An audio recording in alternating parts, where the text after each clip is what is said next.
That day, countless strange stone pillars fell from the sky, meteorites raining down from above. Then a barrier was deployed, and everyone watched curiously at the vortex appearing on the far horizon. Monsters known as calamity spirit beasts broke the barrier and invaded the human world. Ling world destroying demons. The world was nearly plunged into apocalypse, as tens of thousands of world-destroying demons poured onto Earth. They slaughtered humanity savagely, showing no mercy to small people's screams, fleeing, heartbreaking cries of despair, "Father, oh Father." Amid the death, people still ran, desperately trying to find shelter. The world-destroying demons took no pity as they charged toward the innocent. Its rage was aimed at a mother clutching her child. A light enveloped the mother. She pushed the child away, screaming, "Run, Itsuki, Itsuki." The boy watched his mother being swallowed and called out desperately, "Mother." It seemed someone was calling his name, "Itsuki, Itsuki." Seiya saw him staring and asked, "What's wrong? You zoned out." He startled and quickly said, "Nothing." She asked doubtfully, "Really?" Itsuki was surprised by her question, then asked, "So why are you crying?" Rimuru stepped forward and put a hand on his shoulder, saying, "You sleepy, right? Normally you'd be asleep now. But today there's this sudden school assembly. Besides, that teacher, he dresses pretty oddly." On the podium Izumi spoke. After the spirit beasts appeared, individuals with power to fight them emerged in society, called pseudo-awakened, 10 years ago, when the largest spirit beast attack happened at the north bank of the Lam River. Pseudo-awakened from around the world gathered, crossed the river and repelled them. A battle known as the River Crossing War. Since then attacks lessened, but recently the number of falling stone pillars has surged, and a large-scale attack like the River Crossing War is likely soon. Rimuru glanced at Itsuki and asked, "That man is the Northern Continent's commander Izumi Nento. You re from the north and don't know him." He fell silent thinking, Izumi Nento. I've definitely heard that name before. I imagined he'd be a hunched old man with a long beard, but he looks stranger than I thought, Rimuru continued. Despite his looks, he's the first pseudo-awakened. Thanks to him we learned about the stone pillars and the spirit beasts. His eyes full of admiration, voice a bit excited. Moreover, he's the strongest pseudo-awakened, Teiwajin, holder of humanity's light, who was once his student. From the lectern Izumi continued briefing the students. Recent research shows even ordinary people who haven't awakened can become pseudo-awakened with a certain probability by touching a stone pillar. He stated his purpose for being here today. I am here for you all to do that. To become pseudo-awakened and devote yourselves to the fight against the spirit beasts. A different space opened up on the lectern. Below the students buzzed with discussion. Stone pillars rising from the ground. Is that magic? What's there to be surprised about? This is like a dream, please. Make me a pseudo-awakened. Rimuru's voice rang with joy. Did you hear that? Itsuki. They finally have a chance to become pseudo-awakened. He bowed his head and muttered under his breath, finally. He tried to move forward but Seiya and Rimuru restrained him. Hey, don't leave me behind. Wait Itsuki, wait for your turn. His expression changed. He said nothing and brushed past her, leaving her stunned. His face now looked somewhat sick, insane. Itsuki murmured, "At last this day has come." A boy stood before a large rock as the announcement sounded. Not good, next. Below the trainees chatted nervously. He set a record in his first year, even an athlete like him couldn't do it. So how could I? Maybe an athlete's ability has nothing to do with this. It's too soon to give up. Students stepped up one after another as announcements rang out, next, next, next. Below the trainees grew impatient and shouted, "Hey, nobody's awakened yet, next, I thought this would be easy, is our school going to fail completely?" A name was called next, Ushi Hikaru. Hearing his name caused an uproar. I really don't want that guy to awaken. He's a bully already. If he awakens it'll be a nightmare. A male student suddenly pointed and shouted, "Look, the pillar is changing." The stone the trainee touched emitted a surge of electricity. His basic info appeared, his face scheming. He thought after this Izumi Nento and the beauty beside him will notice me. Aja dabbed his face with a cloth looking tired, and said finally someone at rank our total stats are usually 5, but he has 12 so that's something. Hikaru stood on the platform with a smug look, thinking quietly, didn't old Nento have something to tell me? The first awakener is here. Itsuki stepped forward and shoved him aside. He spun around, gritting his teeth and threatening. What do you think you're redoing, touching me with your filthy hands? Want to die? Below trainees buzzed. Who is that? He just cut in. That's Temetsuki from class 5. He's done for. Once Ushi targets you there's no escape. Agia looked down and said to the person beside him. I sense an extremely intense emotion from that student. He reached out and touched the stone with determination. I've engraved every detail of that day into my mind, so I never forget my hatred for the spirit beasts. My resolve is completely different from the others. Izumi's eyes filled with astonishment. He perceived an invisible pressure emanating from him. The moment his hand touched the rock, a pillar rose from the ground to a great height. In the sky appeared a blue flower dense with spiritual energy. The surrounding trainees gasped in amazement. Amazing, this looks flashier than Oshi's awakening. That flower is over 100 meters tall. Seiya and Rimuru cheered happily. You did it, Itsuki. Ageha was stunned. This is a phenomenon that only occurs with the rarest exterminator vocation, Izumi also exclaimed. I wonder how strong he'll be. I'm very much looking forward to this young man. Jealousy showed on Hikaru's face. Itsuki opened his eyes, surprised. Where am I? Have I awakened?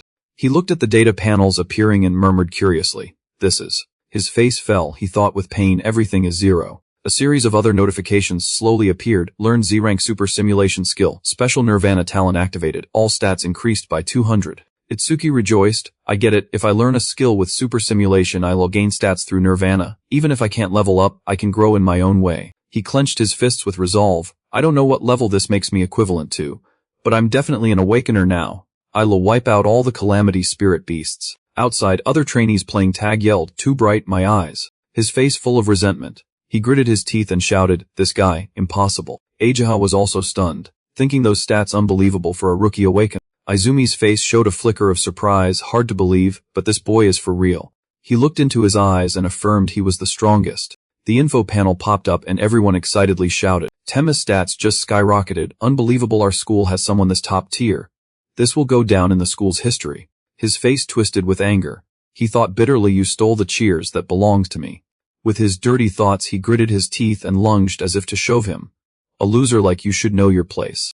His voice rang out. I'll wipe you out with the skill I just learned, Silver Serpent. He clenched his fist as the notification sounded. Skill discovered, C-rank Silver Serpent. Super simulation activated. Analysis progress 27, 57%, 69%. In an instant something seemed to vanish. Trainees gasped, huh, where's Tenma? Just now there was a flash and Tenma disappeared.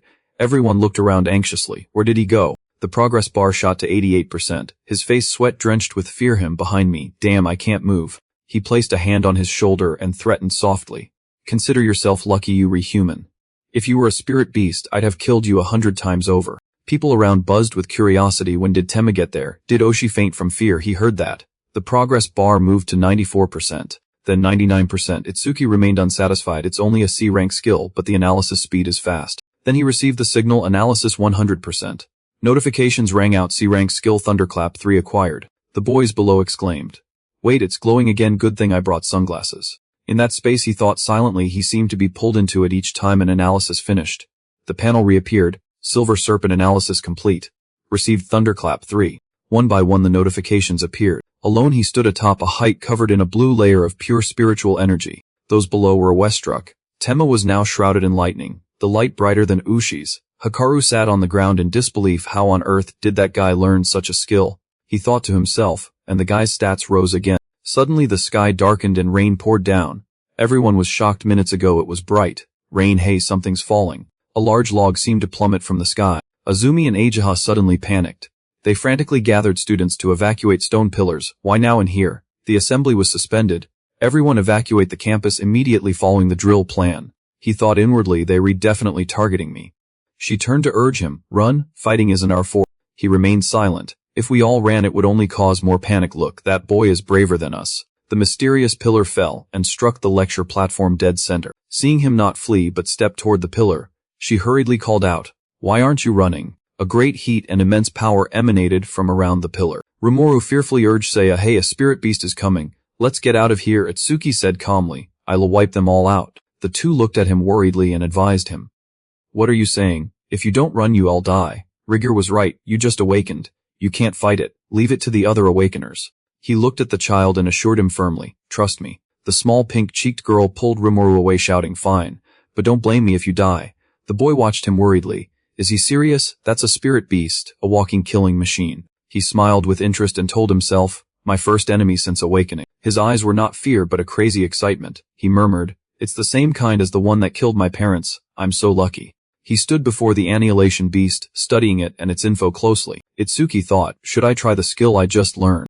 After that thought he launched an attack. Itsuki surged forward like an arrow, thinking to himself, I won't let anyone. The strike was unleashed with a cry of determination. Damn right. Where the beast and he met. Thick white smoke billowed. Classmates around gasped and whispered. This Itsuki is so strong, maybe we don't need to run. A female classmate exclaimed she couldn't believe he sent it flying with one punch. Ageha, protecting the students, silently judged a rookie awakener could blow away and level calamity spirit beast. In her head she began to analyze. Compared to other rank Zurs, that boy is on a completely different level. But even so, defeating those bone soldiers is impossible. They have two troublesome abilities. First, a talent that increases their defense, and second, she thought, a skill called bone fire that can burn anything. Hikaru suddenly leapt out. Itsuki, know your place. When they touch you, you'll be nothing but ash. A notification appeared. Detected B-rank skill bone fire. Super simulation activated. Progress 1%, 25%, 39%, 57%. Itsuki realized the analysis sped up each time an enemy used a skill on him. Ajao assessed in shock that even a rank 10 awakener would have no chance if hit directly by that attack. She thought inwardly, unexpectedly a new genius has appeared who might kill a calamity spirit beast before maturing. 77%, 81%. Itsuki tore off his shirt to reveal part of his body burning with blue flames. He said coldly, so this is the feeling of being burned alive. It must hurt. An image of a woman with half her face burned, but still smiling kindly appeared before him. He cried out, Mother. A man standing behind a window watched the scene and wondered, Itsuki hasn't used his full strength yet, right? One side of his flesh had burned to the bone. He said once analysis finishes you will die. The progress hit 100%. The students outside worriedly debated. Isn't that pushing it for someone who just awakened? I was foolish to trust him.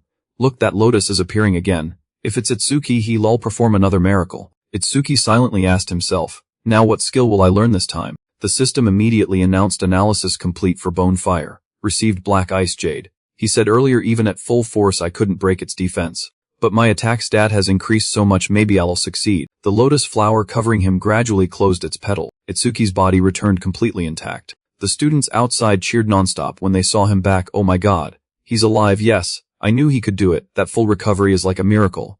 Ajao wondered in surprise. Does he have a healing skill? But didn't he just use a lightning type skill? She concluded that exterminators are said to be the most mysterious profession. Yet Itsuki is an exception. Questions remained. Could he even recover from having limbs severed or his brain destroyed? She was curious about the limits of this healing skill. The spirit beast lunged to attack. It seemed about to reach his face. The blue flames enveloped Itsuki once more. His eyes snapped open as an iron-like defense began to form, and Itsuki launched a counterattack. After the protective layer hardened, covered him like a suit of battle armor. The other guy was flung backward. A stunned friend exclaimed that he shot behind the spirit beast in an instant. As if teleporting, another marveled at that superhuman move. Only a false awakener could see such motion. Hikaru jolted, thinking he saw nothing, just like before. Aja went from one astonishment to another, wondering if this person was really a rookie. Analysis voiced that he not only had sturdy armor protecting his body but could form weapons in any shape. A god. Tier skill for both defense and offense. After the fight ended, a strained voice called out, Itsuki. A figure leaped forward and hugged him. I'm so glad you won. I was so worried. He calmly asked, where's Seiya? Rimuru suddenly realized, wait, isn't he not here? Earlier his face looked like he was about to cry. Itsuki scanned the crowd and wondered if he was angry. Aja couldn't help but exclaim that the boy had defeated a core beast that even a level 10 awakener struggled with. Izumi ordered, Aja, stay and help clean up and tell the principal we will take this boy with us. Rimuru, reading his friend's mind, said there's no way Seiya's mad because you won. He probably went to the memorial for fear of falling behind. Itsuki replied, I hope so. A voice cut into their conversation. You're Itsuki, right? The crowd buzzed. Look, Nento Izumi is talking to him. Could he be taking him as a disciple? Another objected. Impossible. Izumi's only disciple is Kazunari Tsutsumi, the strongest in history. No matter how strong Itsuki is. That's unthinkable. Rimuru said his goodbyes. Then I'll go find Seiya. Izumi remarked, you were quite special. Itsuki questioned, special. He continued, it seems your heart is shrouded in rage and hatred. He offered, I want to know why. Itsuki fell silent and began to tell, 10 years ago. My parents were killed by a spirit beast while trying to protect me. The horrific image has stayed with me from childhood to now. He recalled and said he almost died too, but a false awakener saved him right before his eyes. He spoke, I watched my mother burn. Yet until the end she smiled and told her innocent child, you must walk the rest of the way yourself. Little Itsuki could only utter one word, mother. Father and mother burned for me. A denying voice full of fury echoed in Itsuki's head. Then, you were wrong. The source of everything wasn't Itsuki, but something far greater than him. He recalled the resentment inside him at that time and said, I swore then that I would. He vowed in fury to wipe out all the spirit beasts, leaving none alive. Izumi asked, do you still cry even though your heart is consumed by hatred? He wiped his eyes. Since I gained the death eye, my tears stopped, but now tears flow again from my right eye, so I will never forget my hatred for those cursed spirit beasts. He proposed, do you want to become my disciple? I'll bring you into the Salvation Alliance and grant you the overwhelming power you need to exact your revenge. He asked suspiciously. The Salvation Alliance, Izumi answered. It's an organization founded by the governments of the 5 continents, gathering powerful awakeners from around the world to combat the cursed spirit beasts more effectively and scientifically. You can think of it as a regular army against the beasts, and its members are called Salvators. He continued, listing perks. Salvators are provided resources like private training grounds and extremely powerful weapons, and a high salary is guaranteed. Even a trainee Salvator receives 10,000 gold per month. Hearing that, he thought in surprise, 10,000 gold could even buy a car. Izumi, sensing his thought, added that such generous isn't free. Salvators are expected to always fight on the front lines and protect the people. He fell into thought, honestly, I'm not interested in high pay or resources. The most important thing is to be able to fight spirit beasts on the front lines, he thought, then said aloud, I want to become a Salvator too. Izumi gave crucial info. Every February the Salvation Alliance holds a national tournament with over 10,000 participants. Contestants are scored on performance, and only the top 100 qualify to become Salvators. Itsuki asked, what's the highest score record so far? Izumi replied, it may not be very useful as a reference, but he gave a number. The record is 15 Zalonzen points, set by Kazunari Tsutsumi 1 year ago. If you reach 30% of that, you'll pass the exam. 50% could place you first. Itsuki wondered inwardly if Kazunari Tsutsumi was the strongest awakener called the Light of Humanity that Rigure mentioned. Izumi said Kazunari is exceptional. Comparing yourself to him only breeds despair. But you must be confident with your talent you can stand alongside him. He cut him off. I'll surpass Kazunari Tsutsumi. The eyes behind his mask widened when the young man asserted that. He recalled a conversation with Kazunari. You will surely become famous. All young people seek to follow in your footsteps, but Kazunari wasn't proud. Merely following won't win the war against the cursed beasts. Someday someone will appear like a morning sun to replace the setting one. And I eagerly await that future. At that moment Izumi thought the morning sun he'd awaited had finally arrived. After some time Izumi and Itsuki stood before a massive tower that made him exclaim, what is that? Izumi explained the stone pillars are like passages linking this world to the spirit beast's world, which is why killing monsters alone won't stop new beasts from appearing if those pillars remain. He continued, this building is a facility built to isolate indestructible pillars. Awakeners periodically sweep and clear the beasts that emerge from them, thus the scale of the barrier can be contained, and it also serves as a form of training. He asked, so this is the training area? Izumi replied, yes, we call them stages. The level and number of beasts that appear are uncontrollable, so it's quite dangerous inside. Izumi added that the monsters in the stage before them are especially strong, with the highest fatality rate among rookie stages. It's known as the rookie's graveyard. He recalled that Kazunari, then just a budding awakener, cleared it in 3 minutes 14 seconds. He turned to Itsuki and said, you said you want to surpass him, finish it in 3 minutes. He said, if you can clear it in 3 minutes, I will take you as my disciple. Passersby who saw Izumi and Itsuki began to gossip. Look, it's Lord Izumi. Is that the rumored rookie beside him? No way, unless he's an awakener on Kazunari Tsutsumi's level. He couldn't possibly stand next to Izumi. Itsuki heard that name again and wondered silently if the person was really that famous. A notice appeared on the screen. The beasts in this stage are level 10. He thought, level 10, 2 levels higher than the core beast. How strong must they be? He was a bit surprised no one here intended to enter the stage. Why are they stopping to watch him? That guy intends to enter the stage as just a rookie. With that calmness, there must be a high-level awakener with him. I wish they'd bring me in too. No, he's just here to flirt with the pretty receptionist. Delusions from a little looks. He stepped forward and said, I want to enter the stage. The receptionist politely replied, all right, how many challengers? He answered indifferently, just me. The space fell silent, not a sound, like a still photograph. The receptionist snapped angrily, don't joke. This isn't fun. Are you just here to look, or trying to hit on someone? It's useless. This is an artificial stage, and it's dangerous. You could be injured or even die. He thought in confusion, what is she saying? The crowd waited to mock Itsuki. Sure enough, he's here to flirt. There are people who treat the stage like a dating spot. They usually get scolded and slink away. He calmly explained, you seem to be misunderstanding. I'm not interested in you. I really just came to challenge this stage. The receptionist clearly didn't believe him. Holding her head, you don't need to act tough for pride. I'll give you my contact info. So please go home. Now irritated, he said, don't make me repeat it. I don't want your contact info. Just let me in. That's all I want. The receptionist finally startled and agreed, fine. But if you die, I won't be responsible.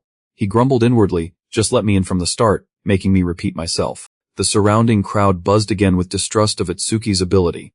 What an idiot. He tried to get her contact info. This isn't the time to act tough. A level Zala rookie challenging a level 10 stage is suicide. I bet he'll run in under a minute. One person hesitated but noted his confidence and special talent. So maybe he really can. Someone else retorted that talent is secondary for an awakener. The crucial factor is level.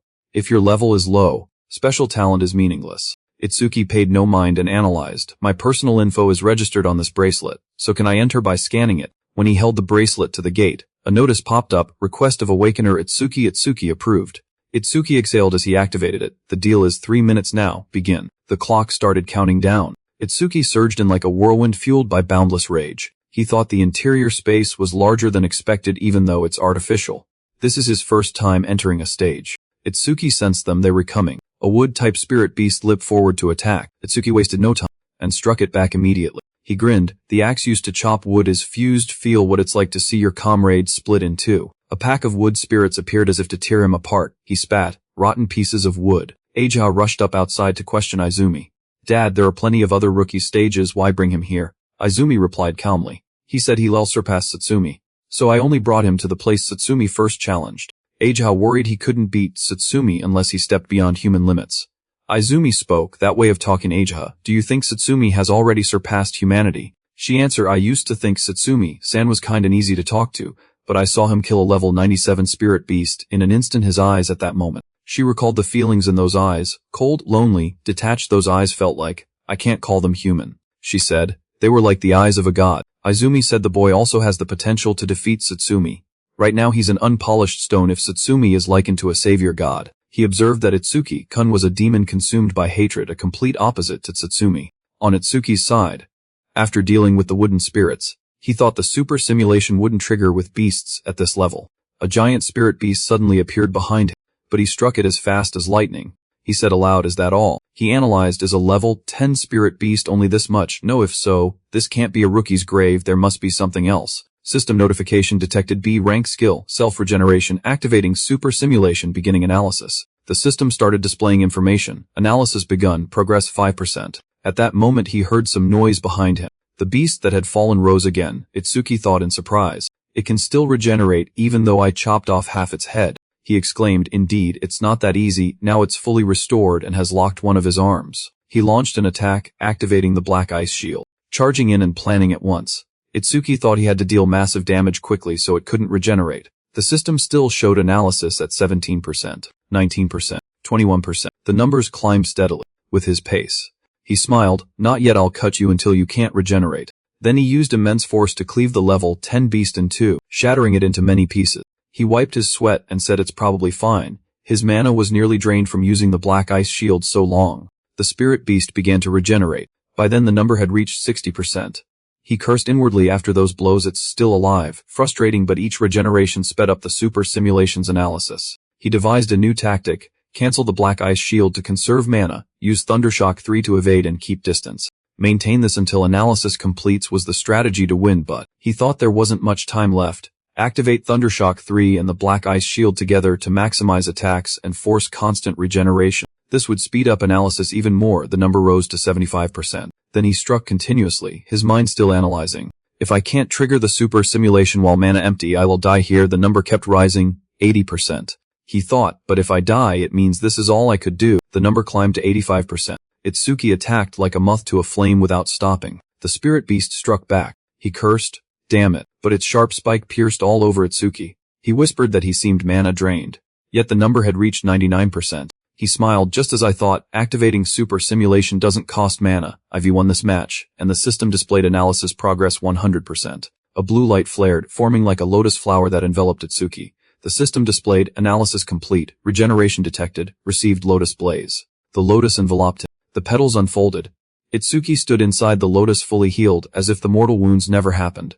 The only traces left were tears in his clothes, as proof of what had occurred. He looked at the spirit beast before him. The system popped up, lotus blaze activated. Then he clapped once.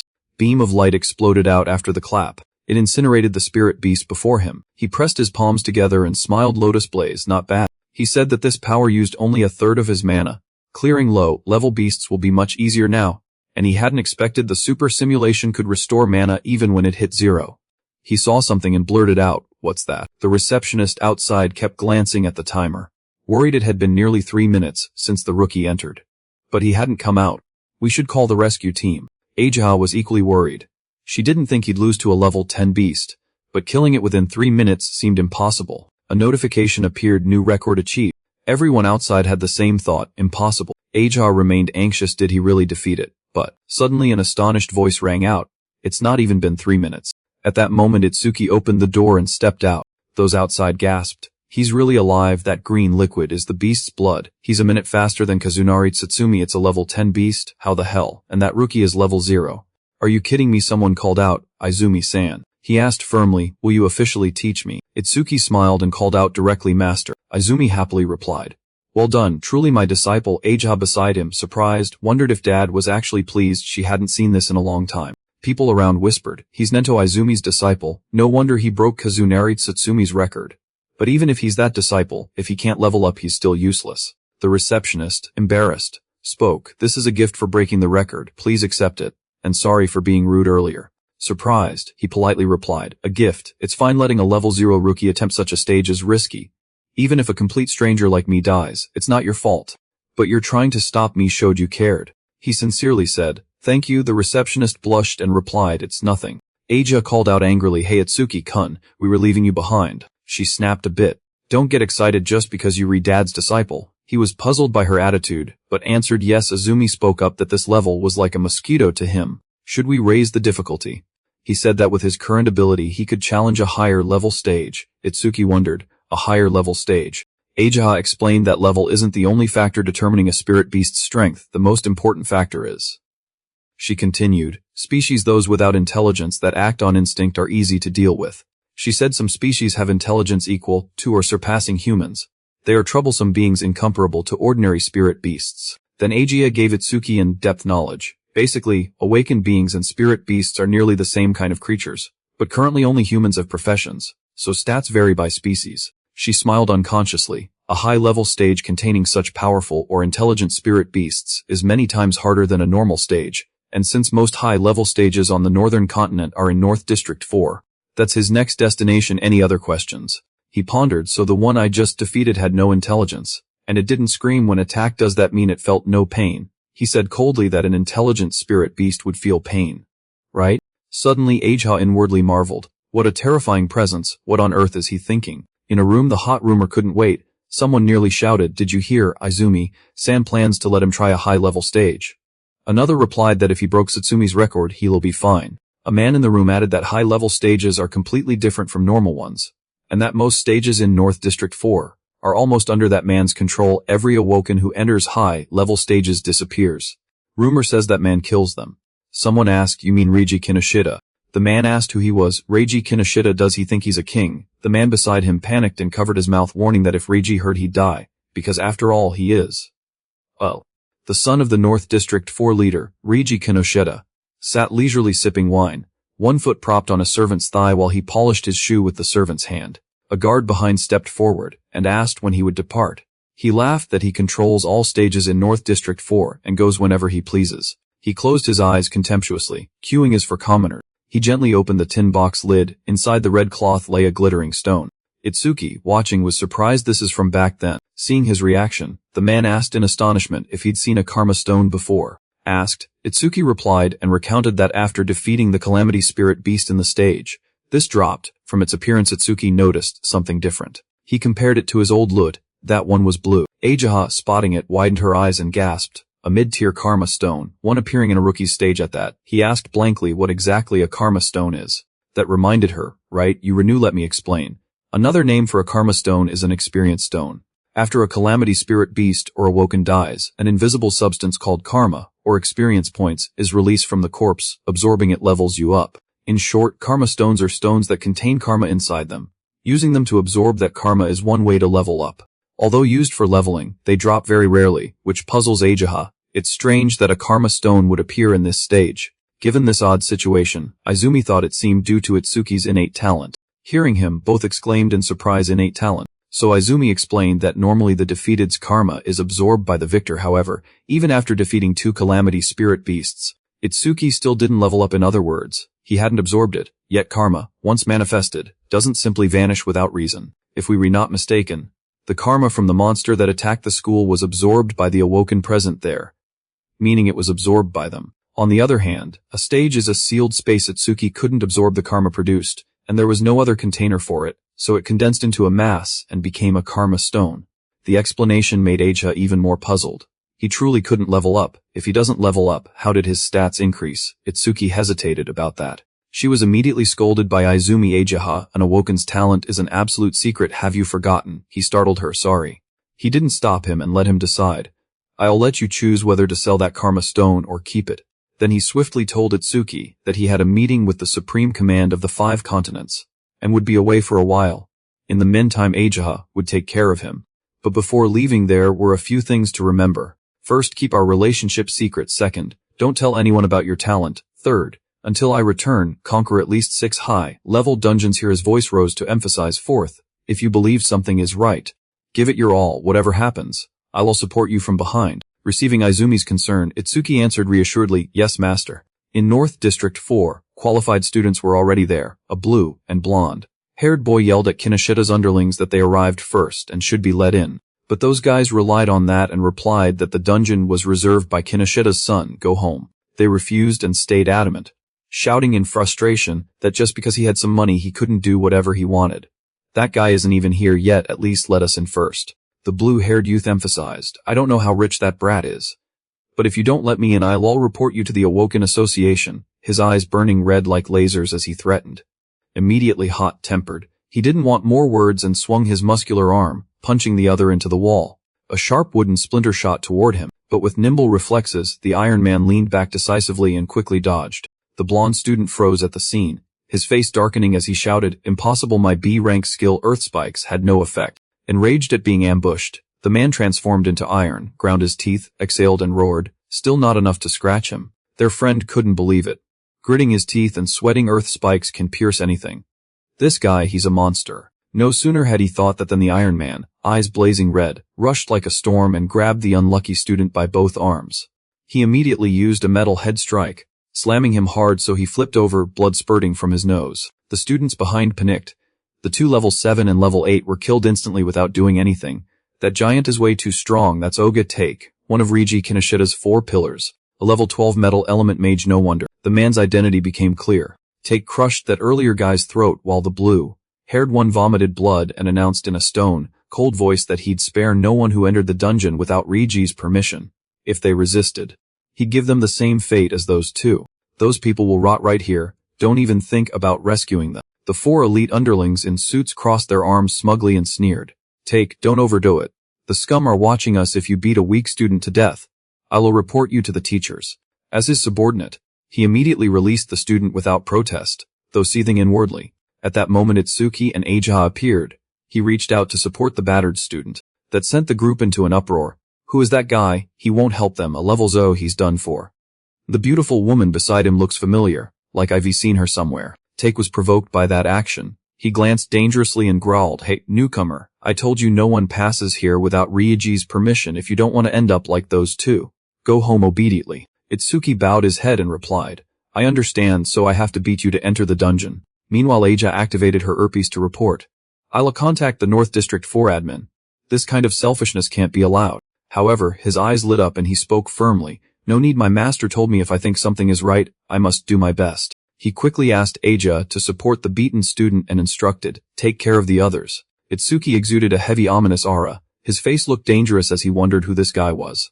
He was uneasy though. Level 0, the man faced him without fear. Was it because of a rare profession? Watching the brutish Take, whose eyes blazed red, he felt pressure. Wait, why do I feel this? Even with a rare profession, I'm 12 levels above him. The stat gap shouldn't be closable. He showed aggression, gritting his teeth, and his eyes suddenly widened in shock. Inside Take's brown pupil, a dark shadow was rushing forward. It drew nearer, the color forming close to a clenched fist. Itsuki gathered his strength and punched hard straight into his face, just as Take was transforming his features. At that sight the students went pale, mouths agape in awe. So fast. Is he really level 0? Even at level 8 I wouldn't be sure to catch him. Because he transformed in time, Take was unfazed and smiled smugly. Itsuki's hand smoked. Calmly he realized the situation Take had blocked with metallization. He reacted instantly, raising his iron hand and praising, quick. He slammed down hard on the floor, shattering it and scattering stones, but Take remarked it lacked power. Itsuki wasn't an easy target. He quickly stepped back and calculated a strategy to ambush an enemy over level 10. He really had to boost his speed with Thunder Surge I. The system panel immediately displayed participant information. Detecting a C-rank metallization skill activating super simulation analysis progress 1%. Thanks to the support tool. After Itsuki dropped to his knees on the ground, he reminded himself that the skill was threatening enough to trigger the super simulation time to get serious. Normal attacks couldn't break metallization's defense 5%. Then I'll just aim for the flesh. Having pinned down the key point, his steps grew faster and more decisive.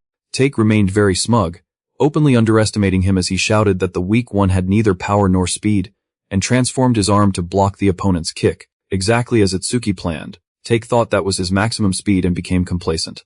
Accelerate with Thunder Surge I. Take couldn't imagine a level Zao using that move. His face went pale in disbelief. Lightning element.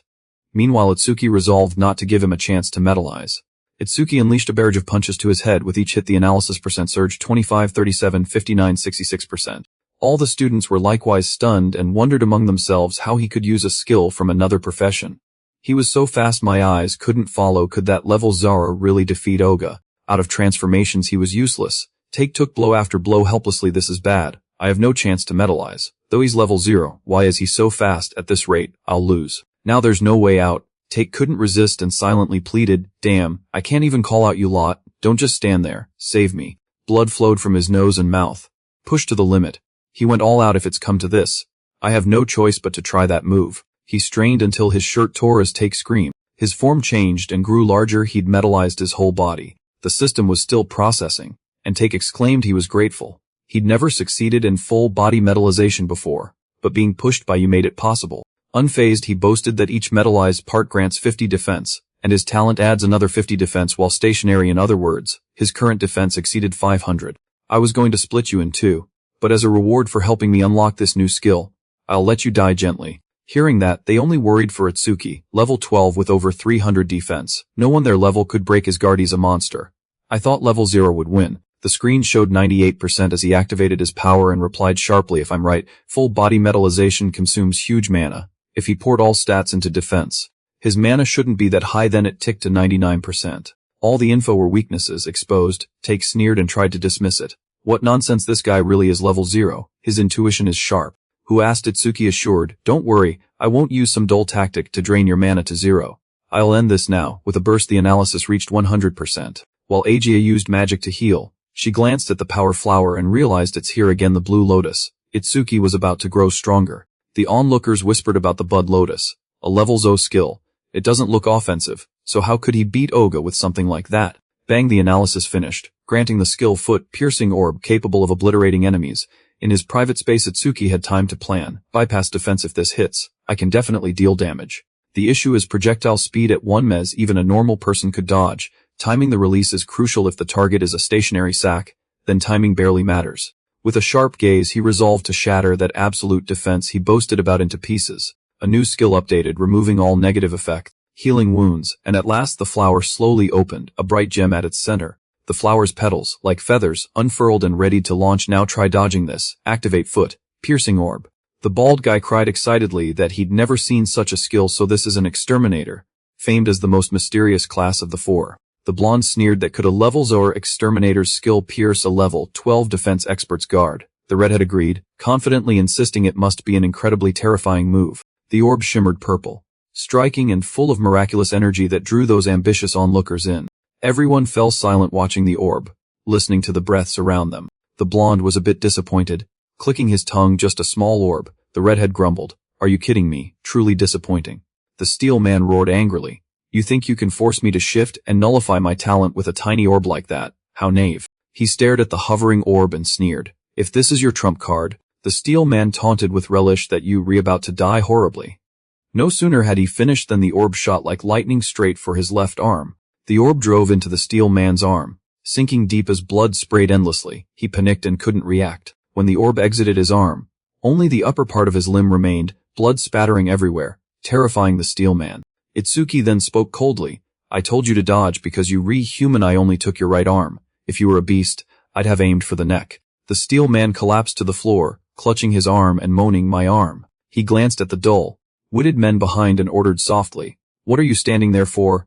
Hurry and take him to the hospital. Can't you hear me? Itsuki repeated coldly, I said get out. The guards immediately rushed over, hoisted the steel man, and quickly fled the scene to take him to the hospital.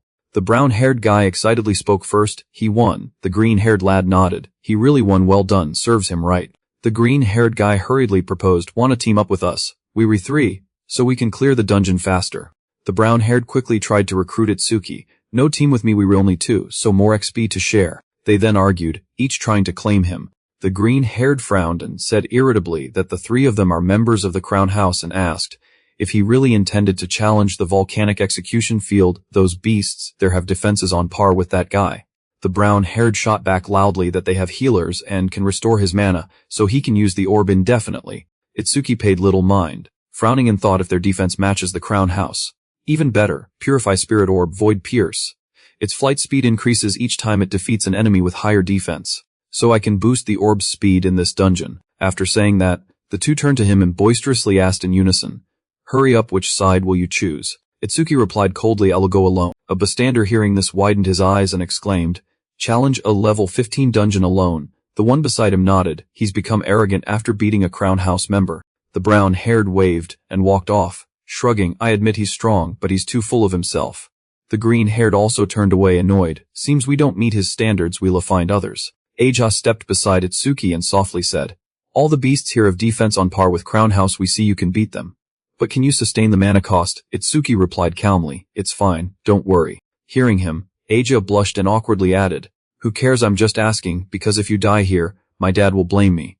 I'm gonna tend the wounded. Do whatever you want." She lowered her voice and whispered to Itsuki, "Also, stone beasts aren't intelligent but move in packs, so be careful with your mana consumption."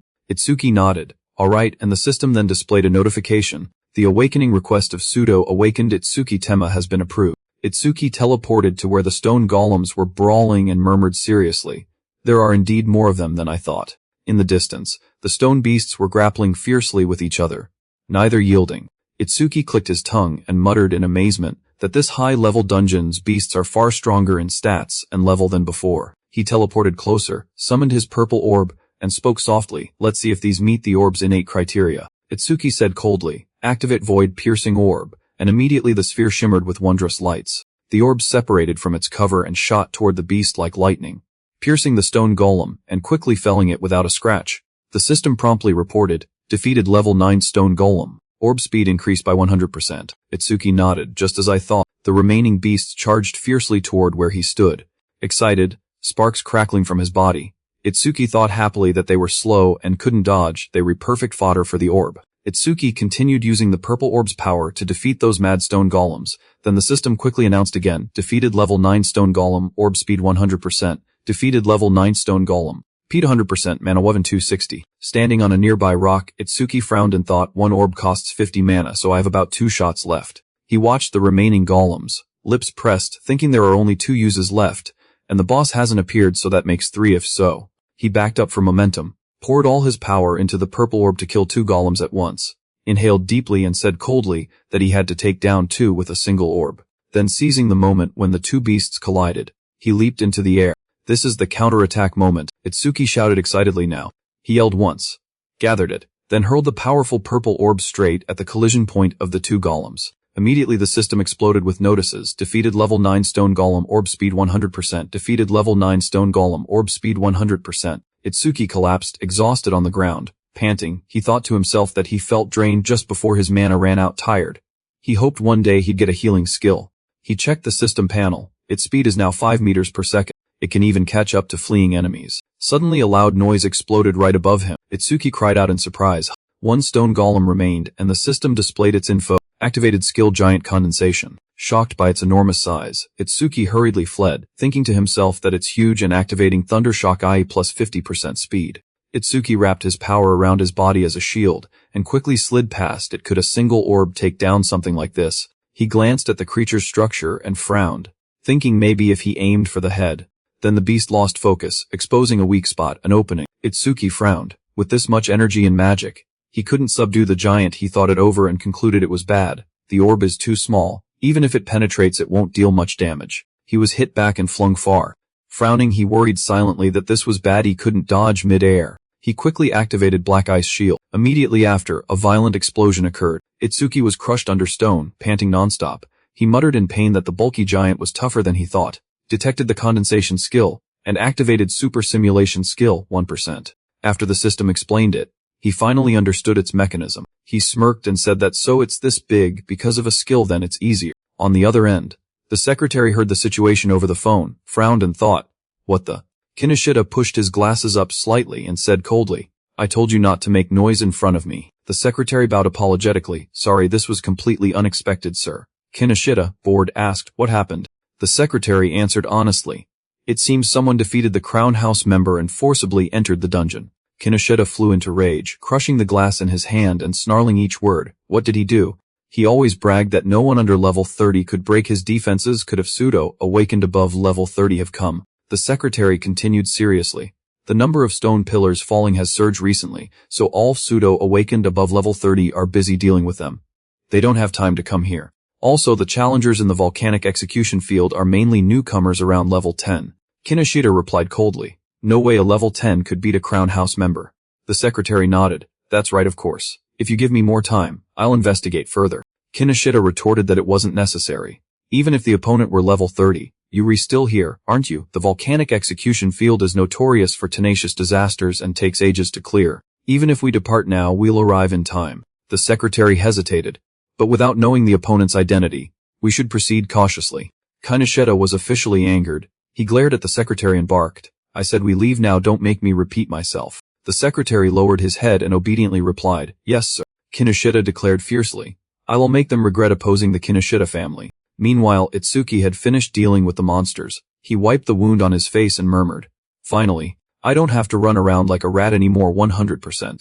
The system then reported the other creature status to him, having analyzed its B-rank skill giant condensation. Itsuki frowned, pondering no new skill received. Has the void-piercing orb reached level 2? Let's see what new effects it has. He glanced at the system info and muttered. The passive effect increased from 100% to 200%. Moreover, now I can adjust the orb size with mana. Itsuki quickly pressed the button. Let's try it.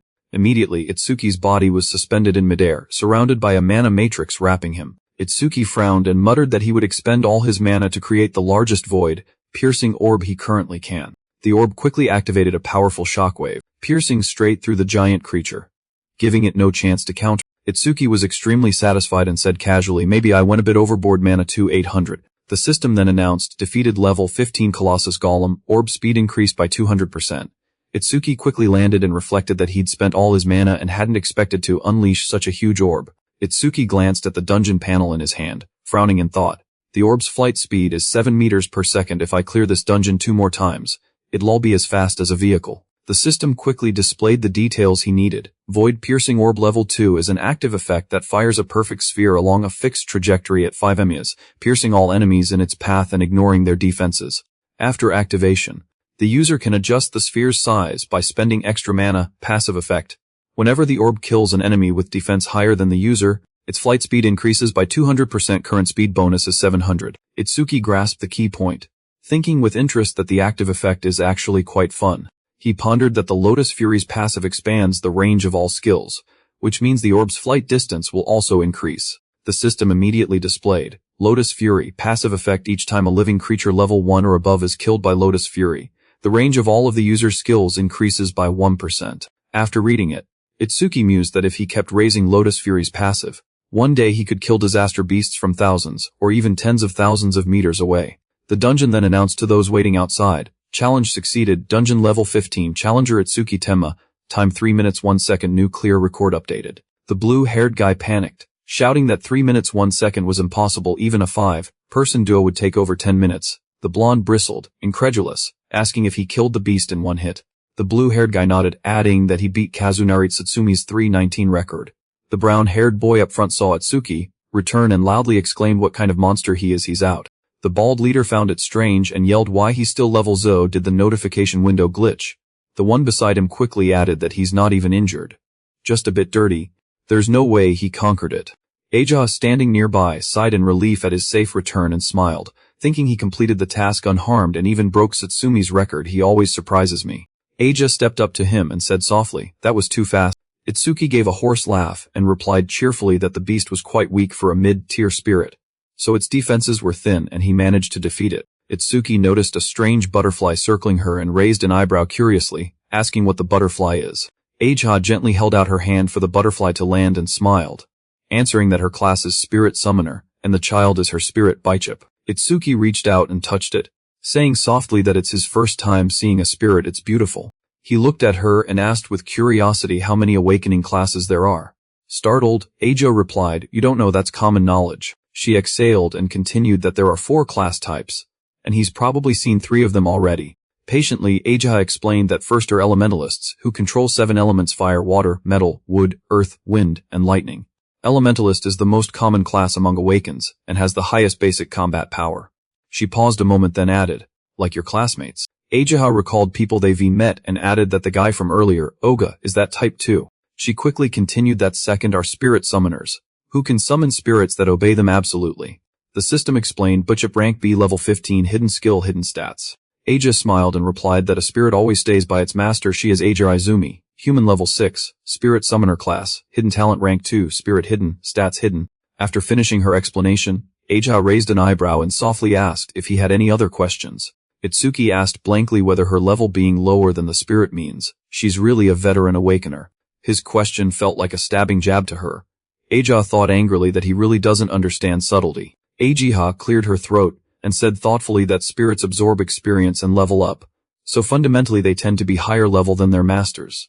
Itsuki grasped the point, lowering his head and exclaiming excitedly that when fighting a spirit summoner, targeting their master is best. His interested expression startled Ajiha. She widened her eyes, thinking blankly that dark aura is seeping out. What the hell? Itsuki asked calmly what about the other classes, since she'd only introduced 2.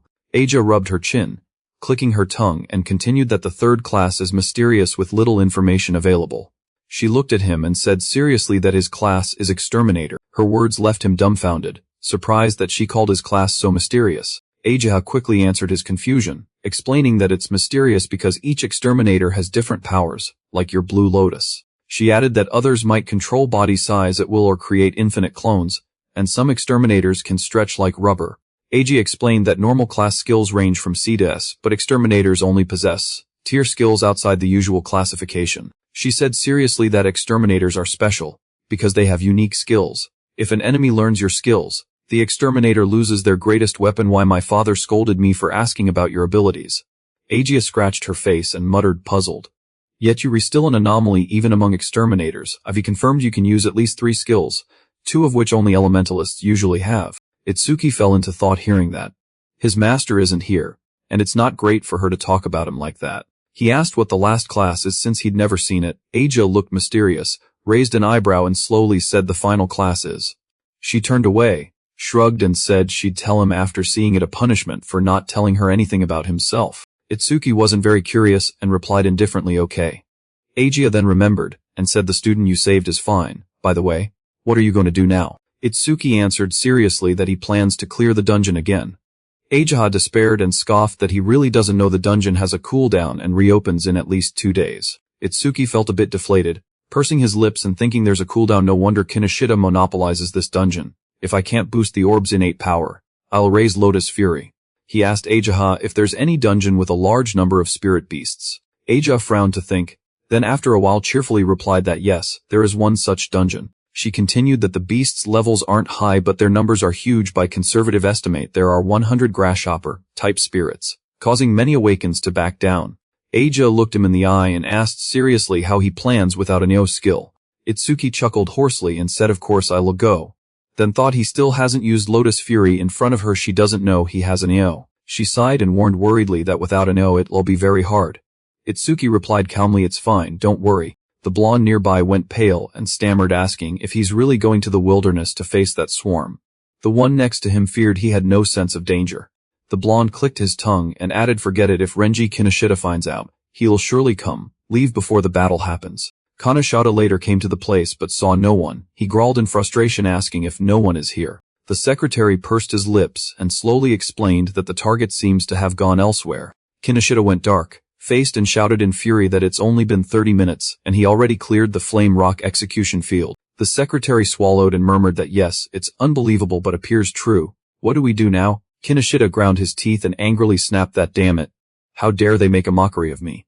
Kinoshita immediately ordered that if he used skills there should be magical traces. Contact the deputy hunter and track him down. Kinoshita roared, furious and determined that they must capture him alive so he can taste earthly hell. At the dungeon, a blonde informant receiving surveillance orders tried to hide, and thought to himself he'd never heard Reiji Kinoshita had someone that strong with him. Damn, I shouldn't have taken this assassination job. He, covered in wounds, sat against a wall and breathed relief, thinking that without Earth escape technique he'd have been killed. He carefully scanned behind him and frowned, thinking that since he'd come this far he should be safe. Suddenly from behind a savage wolf howled violently, its fangs and claws able to swallow him whole.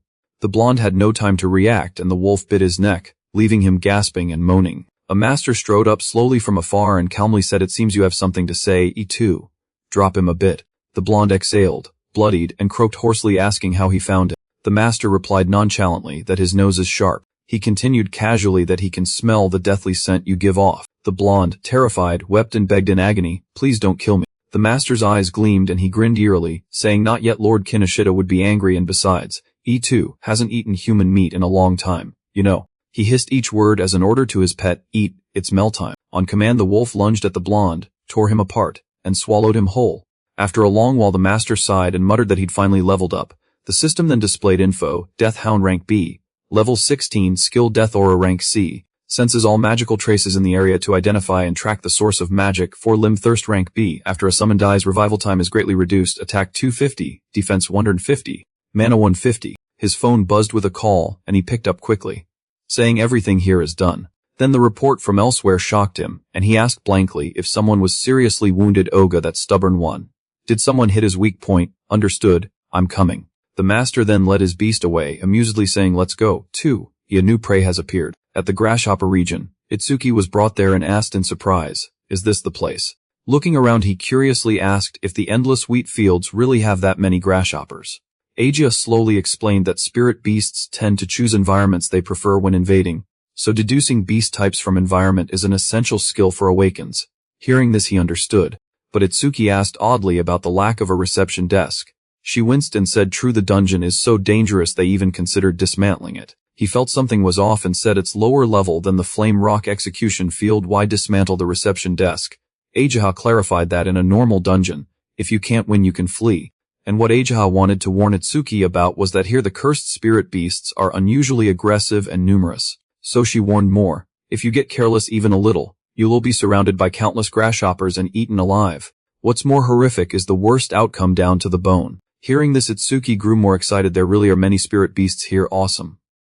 Aja asked, bewildered, "What, do you want to die that badly?" Unexpectedly he clenched his fist and said, "I'm not desperate enough to be eaten alive by insects." Aja watched Itsuki slowly move inward and silently hoped that from his attitude he'd be fine. She shut her eyes, shook her head and told herself he went in on his own and she'd warned him, if anything happens it's on him. Suddenly Aja remembered what she forgot to tell him. "Wait, I should have said the grasshoppers keep spawning until you beat the boss. I must go inside and inform Tenma." At that moment she heard a noise and startled. Turning to look, 2 people who'd been walking appeared right behind them. Kinoshita said coldly and darkly, "Girl, I'm looking for someone." Just entering, Itsuki was a bit surprised and asked, "It's pretty deserted here." He stepped forward and signaled a challenge. "Wake up, pests, I'm here to destroy you." Seconds later the grasshoppers hiding there swarmed out. What surprised Itsuki was how low their levels were. Well, they meet the conditions for Lotus Fury, so it's fine. The system also announced Grasshopper Fiend 2031 insect type rank 1 innate, no hidden stats. Grasshopper Fiend 2037 insect type rank 2 innate, no hidden stats. Grasshopper Fiend 2039 insect type rank 1 innate, no hidden stats. Seeing the sky full of grasshoppers, he said in surprise they were really numerous. He didn't lose heart and immediately changed expression, drawing out his power, saying even better.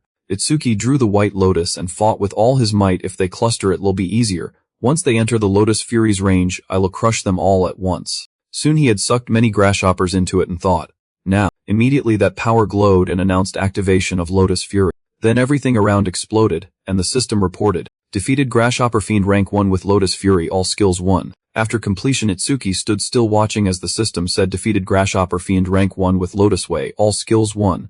The system panel informed him Lotus Way level 2, active effect consumes mana to cause explosive damage in a 10.5 diameter, power scales with mana consumed. Passive, whenever you defeat a rank 1 or higher creature with Lotus Way, all skills current range increases by 1 plus a woman 10. Seeing this Itsuki was surprised and said, "Wonder 10 means I killed a woman 10 at once." Then Itsuki felt some achievement. Against beasts this level spending 10 mana for 10 firepower is fine, considering remaining mana and recovery rate. He could probably fire for about 10 more minutes even if each cast kills 100 enemies. I can raise the micro skill total to 1000. The system also reported 252 out of 280. Because he understood that if this dungeon had no respawn time, everything would go much smoother. Suddenly Itsuki realized something and startled. Strange, the challenge success notice didn't appear. Don't tell me. At that moment the system announced detected C rank skill matron's will, super simulation activated, analysis progress 1. He read it and rubbed his head, thinking there are still enemies. Dozens more grasshoppers appeared around Itsuki. He spun to attack while thinking, is that matron skill from the boss here? I was careless. I assumed there was no boss. Itsuki frowned. Luckily he could extend the Lotus Fury range again, but the problem was he didn't know where the boss was. He drew out the White Lotus and thought if so, I'll clear these pests until the boss shows itself. Right after, the White Lotus exploded again accompanied by many system notifications. Defeated Grasshopper Fiend rank 1 with Lotus Way, all skills 1. Defeated Grasshopper Fiend rank 1 with Lotus Fury, all skills 1. Defeated Grasshopper Fiend rank 1 with Lotus Fury, all skills 1. Currently 200. Itsuki looked at the notifications in surprise. The Lotus Fury range is now 16. Amazing effect, Lotus Fury level 2. Active effect, consumes mana to deal explosive damage in a 16mm diameter. Power scales with mana consumed. Seeing this again he asked puzzled, I've killed 1 or 10 grunts, but the boss still hasn't appeared. Immediately more grasshoppers continued to hatch from egg sacs. They appeared and Itsuki grimaced, saying they spawned again. The system also reported analysis progress 27, but Itsuki had few chances left and said he could only use Lotus Fury 9 more times. The system also showed mana 232 out of 280. He began drawing power to keep fighting. No matter how many times you appear, I will. Itsuki clenched his jaw and said, wipe them all out. Another explosion occurred and the system said, defeated Grasshopper Fiend rank 1 with Lotus Way, all skills 1 stacking continuously. Then came explosions and system alerts, Lotus Fury X2, Lotus Fury X5. Finally the last blast was Lotus Fury X7. Afterwards the system reported Lotus Fury level 21 active effect consumes mana to deal explosive damage in a 54 feet diameter. Power scales with mana consumed. Passive. Whenever a rank 1 or higher creature is defeated by Lotus Way, all skills range increases by current 990. He was exhausted but saw nothing and said he'd defeated swarms 9 times so far and increased Lotus Fury range by 990, but he only had mana for 1 more Lotus Fury. So why are they? System shows 50 out of 280. Looking at the swarm above, Itsuki asked helplessly, damn, don't they ever stop? What annoyed him was the boss showed no sign of appearing. One option was to retreat and retry after analysis finished, but Itsuki rejected that and frowned determinedly. Only cowards do that. He drew Lotus Fury preparing to strike, thinking no matter how many there are, I'll destroy them all. Once more Lotus Fury detonated again. After that strike Itsuki, exhausted, braced himself on his hand and thought, with this move. He looked up at the unchanged sky and muttered irritably, still, and the numbers haven't decreased at all. The system suddenly reported progress 91. He suddenly realized something and thought, what's going on? Since the first wave, every spirit beast that spawned has been level 1. Their bodies small as if newly born. Then Itsuki remembered, got it, the boss's ability is infinite reproduction. The system displayed Queen Grasshopper 2079, insect type level 13 and 8 rank 1, trait lays large numbers of Grasshopper Fiend eggs. Matron will C rank skill remotely controls up to 100 hatched Grasshopper Fiends. Reading that he understood everything, if it reproduces infinitely. No matter how hard he tries it's useless unless he kills the boss. And he's out of mana. The system also tracked his pace, 98-99 analysis will finish soon. Then the White Lotus moved differently. Analysis progress 100. Analysis of the matrons will granted 3 tier 1 sensing forces, mana sensing tier 1. Active effect, when activate it continuously consumes mana to sense mana flow within a 100-meter diameter. Range can expand via Lotus Fury's passive. Passive effect, when a hostile unit is detected it restores 10 mana to the user. He read it and shouted in realization. A reconnaissance skill combined with Lotus Fury's innate, effective range is now over 1000 m, and I can regain mana each time I sense an enemy. Finding this made Itsuki more excited. It's the perfect passive for this dungeon. Ignore the boss, and keep hunting the grunts. Not bad, but he thought he didn't have much time and shouldn't make Aja wait. So he had to finish the dungeon now. The system analyzed further, received mana sensing tier 11 removes all negative effects and fully heals wounds. Total stat increase 11 20 11 and 60. Then Itsuki used his ability to analyze, to locate the boss via the sensing force. Standing among thousands of grasshoppers he continued searching for the boss. At that moment he found it among them not far away. As soon as he spotted it Itsuki opened his eyes and said, there you are. Having found it he unleashed his power with a sly smile. Itsuki gathered all the grasshoppers and said, try using your offspring as praise. Then his power swelled and he sneered, useless with Lotus Fury's innate applied to the pearl. The projectile's flight distance will surely reach it. The system also announced projectile flight range 20 m. Moments later Itsuki's power reached the boss's location. The detected boss leaped out at once. He immediately clung to its rear. Itsuki gathered strength and shouted, "Lieutenant General." That strike successfully defeated the boss. From below, Itsuki looked up smugly, thinking losing the queen threw them into chaos. He unleashed his power and told them, "Don't worry, I will send you to meet your mother soon." Afterwards, Itsuki stayed to analyze, with all skill ranges increased 12/10. Lotus Fury's Blattis is 65 MeV and the projectile flight distance has also increased. The current span between bridge supports is 131 MeV. Picking up the fallen items below, Itsuki happily thought this was truly a bountiful haul, then said that once the cooldown ends he'll try again and this time push Renho's passive effect into 5 digits. As he stepped outside, Itsuki checked the info. A new record, challenge time 17 minutes 7 seconds. Surprised, he said 17 minutes. Aja must have worried a lot. Recalling her old expression, he thought maybe she'd act cold when he returned safely.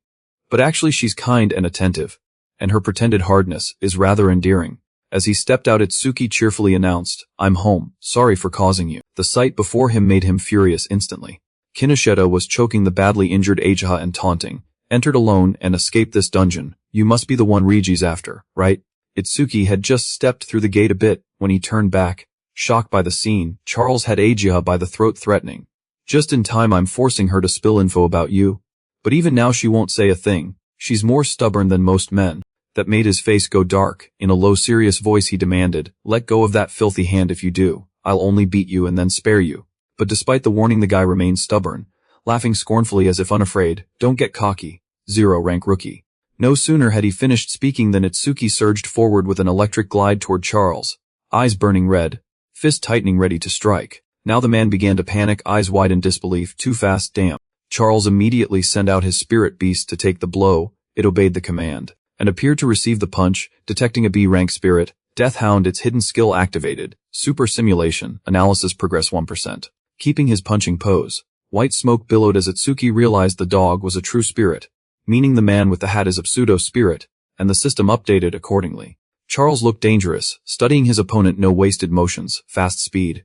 No wonder even take lost. He probably didn't even have time to react. Here his confidence was ample. But with the Death Hound and the hostage, he tightened his grip on her throat. Seeing Charles hurting his teammate, he glared, panicked while holding her head still. Aja. Itsuki's rising agitation sped the system update. At that moment the Death Hound broke free of his hold, snarling to reveal sharp teeth, saliva spraying everywhere. Seeing this, the man grinned smugly, thinking the hound's bite could crush defenses under 300. Best he could hope for was having an arm torn off. While feeling self-satisfied, Charles suddenly furrowed his brow, eyes wide in disbelief. What's this? The instant the Death Hound lunged and bit hard, his right arm's metal, hard needle form deployed, and Itsuki's right side quickly summoned the bridge, penetrating leg. At the moment the petal bloomed, it fired a crystal stamen straight into the Death Hound's head. A fatal, blood-spraying strike, collapsed with a large hole. Then he turned away saying, "Pseudo-spirits are basically weak without a true spirit," and the system showed analysis progress 77%. Charles wasn't too worried about the Death Hound, only stared at him with a dark face, and said, "This guy's a rookie, so he probably doesn't know." Pointing to its bloodied body, he affirmed that spirits can resurrect. The Death Hound has a B-rank skill, Death's Desire, which can shorten its revival time. In an instant, without a sound, it returned to the floor, leapt up and opened its jaws as Charles declared, "Be careless and become Death's food." It's a bit hard to take you. Waves of sound vibrate, activated mana sensing. Thanks to this skill, Itsuki immediately reacted by bending and launching a powerful kick. Since he knew repeatedly activating mana sensing after obtaining it seemed the right choice, and the screen counted up, 89-90, 91%. Now Itsuki glanced back toward Charles. The man felt the gaze and startled, but Itsuki stayed calm and waited. Analysis nearly done. If the link bar appears because of super simulation, he might suspect. The number hit 95%. Charles lost all confidence, grinding his teeth in fear. His strength and speed exceed the hound's, and he even has a scouting skill. "I can't ambush like this." Unable to attack directly, he decided to use Aja, gripping her neck with both hands as a threat. Resist any more and this woman dies. Itsuki calculated inwardly that he wanted to finish the analysis without letting the link bar appear. As soon as he thought it, the system announced analysis progress 100%. The Death Hound analyzed, acquired spirit, devouring, ability to tame spirits of rank H or below by touch. Reading that, Itsuki was surprised. "Oh, so I can control the effect." I finished analysis without the link bar appearing. Unlike usual, now only a secondary effect grants all stats 20 because super simulation hasn't been fully activated, so negative effect removal and wound recovery do not occur. Moreover, this made Itsuki realize there's a price for skipping the link bar and losing recovery effects. But since he'd healed in the dungeon earlier, He can still fight near full strength without recovery. At the moment the Death Hound lunged with claws about to hit. Based on the info, he calculated this skill might let him steal other people's spirits. Summon spirit, devouring the flower gathers spiritual energy which Itsuki can exploit. If that's the case, I will take your dog, then immediately press the flower onto the Death Hound's forehead. It took the hit, squeezed its eyes shut, a mana force pushed it back and the petal fluttered off. Then he raised his leg and stomped hard, following with a finishing blow. It didn't resist, took the hit and slid painfully, scraping and cracking the ground toward him. Charles, unable to beat him, shouted, "Useless dog. What good did feeding you that experience do?"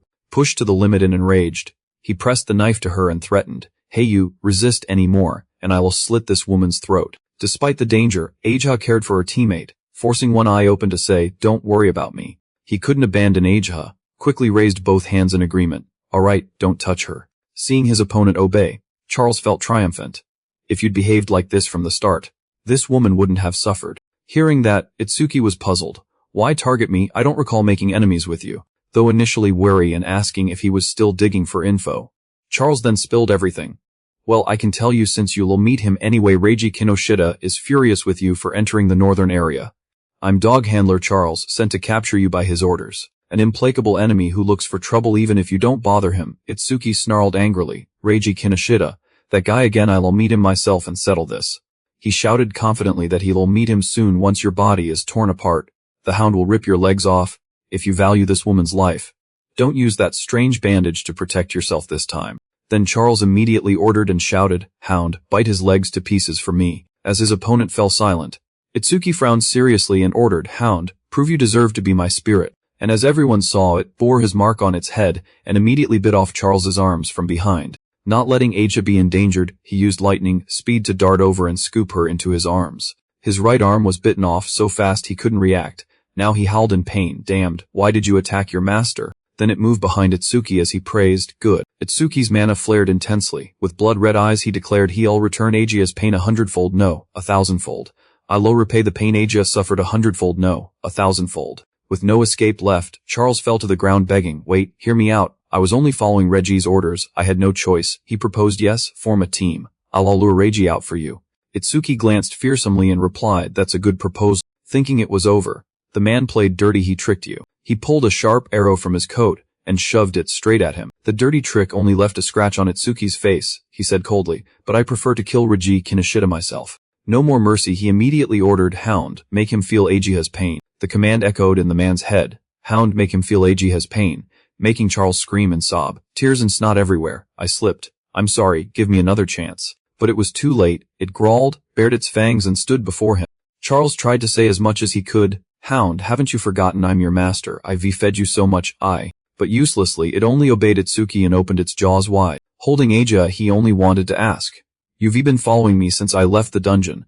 Right as the Death Hound finished off Charles. Looking back, Itsuki puzzled, "How long do you plan to hide? Why not show yourself?" In the silent midnight, inside the research area they stood while it scavenged for loot. Iberia awkwardly scratched his head. "So you noticed?" Itsuki looked at him with a bullet-like glare. "You were a teammate of that guy just now." Iberia panicked and tried to explain, "No, I'm not an enemy, please hear me out." He turned and left, not forgetting to instruct the spirit, "Fine, I don't have time to talk, Hound. After you finish eating, follow me." He grabbed at a lifeline. And if he could even command such a mad dog, this person might save him. Iberia happily approached to chat. "I'm Iberia. And you, Itsuki, always so cold." Tenma Itsuki, he guessed at once. "That fight earlier was great, despite a few close calls. You're the mysterious guy who defeated the gang leader, right?" Iberia tried to build rapport to get what he wanted. "Can you help me with something? I'll pay you. If you want I can pay with mana stones or a weapon." He watched Itsuki's retreating back with rising irritation. What the hell? Wouldn't everyone be happy if I paid properly? Did the old man trick me? The blacksmith had clearly instructed Iberia carefully. He simply didn't understand. Like in the desert, a cup of water can be worth more than treasure. Rewards require finesse. Still, Iberia kept his teacher's words in his heart. Give a sword to the one who seeks revenge. Give medicine to the wounded to them. That's a fitting reward. It seemed he understood after a moment of thought. "I get it now." Iberia grasped the core of Itsuki's problem. "You walked here, right? You can't move fast carrying an injured person. And the nearest hospital is tens of kilometers away. If you dawdle, that woman will die." He immediately took out a carefully kept treasure. "I have a healing roll." Iberia boldly assured him, "I can save her." Indeed, the instant treatment made Itsuki pause. Really? He was confident in his ability. I can't fully heal her, but I can save her life. Seeing the scant roll, Itsuki remained uneasy. Will it work over clothing? Iberia explained clearly, this isn't ordinary gauze, it's a rare tool made from the Shadow Clan's bands and Kodama hide. It was the first time he'd heard of such a tool. Iberia didn't look down on Itsuki at his level newly awakened. It's natural not to know. He knew this well because his teacher was a blacksmith. Modern guns don't work on spirits, so you can't use firepower against them.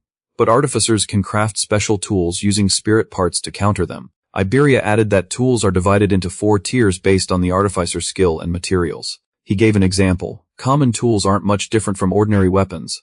Aside from damaging spirits and fake awakeners, standard longswords. Iberia listed a few representative weapons. Rare tools boost certain stats. C-blade increases speed and mana. Epic tools not only raise stats but grant special effects. Blood blade raises attack and blade temperature.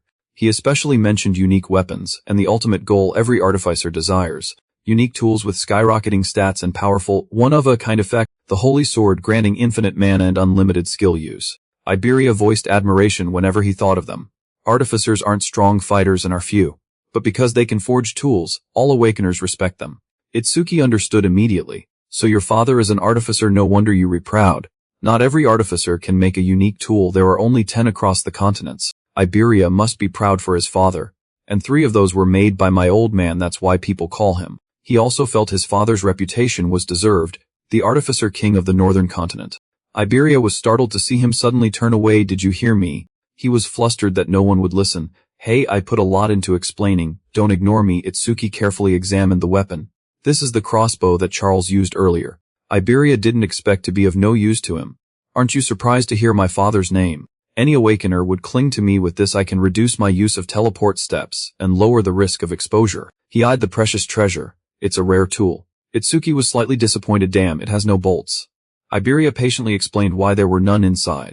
A ranged tool like this can convert ordinary projectiles into tool ammo, so you don't need to worry about bolts. Hunter's crossbow. Speed 50. He was still surprised as it vanished. Iberia wasn't surprised. It's another function of the tool. Once bonded to its owner, it stores away and can be summoned when needed. Itsuki didn't want to waste the other's time. Convenient. Thanks for treating her. If you need help, tell me once I'm done here. I have to find Reiji Kinoshita. He looked terrified when he heard that name. I thought I misheard. Daring to pick a fight with Kinoshita Reiji in North District 4 is bold. Itsuki questioned, what? You want me to back down? Iberia showed no fear at his intent. No, if it's Reiji Kinoshita, we have a common goal. Itsuki grew curious. You pissed him off too? He expressed his ambition. Not exactly. But I want you to team up with me for the preliminaries of the Allied Savior National Tournament, the day after tomorrow. Surprisingly, Itsuki didn't know about the tournament. Preliminaries, Chawa-san mentioned it. Only the top 10 advance to the main event. I've been busy preparing. I just want to focus on my original goal. How do preliminaries relate to Reiji Kinoshita? Iberia had researched thoroughly before joining. Preliminaries are held by continent, and the northern continent's site is North District 4. There was nothing he couldn't dig up, being the regional administrator's son. Kinoshita Reiji is clearly aiming for the main tournament. In fact, his brother is also a savior. So failing to reach the top 10 would be a disgrace to the Kinoshita family. Iberia explained the enemy's premeditated plan. That's why he's monopolizing all dungeons in North District 4 to level up. He thinks he can't win. So why team with someone like me? You've already helped me a lot. He fully trusted his keen instincts because you're strong. My gut says if we team up we all pass the preliminaries. Itsuki wanted to know why Iberia was so committed. You're younger than me. You'll have more chances later. So why must it be this year? Iberia hesitated for a long moment before answering. Why? Because his eyes sparkled with pride over his father's weapon, making achievements.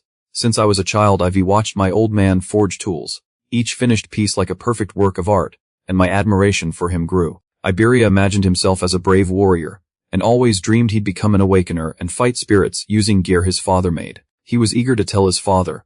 A month ago I finally awakened excited. I asked him to craft a tool for me, but Iberia's father refused to make a weapon just for his son. It's too early, only saviors may use his tools. Iberia begged at his feet in desperation.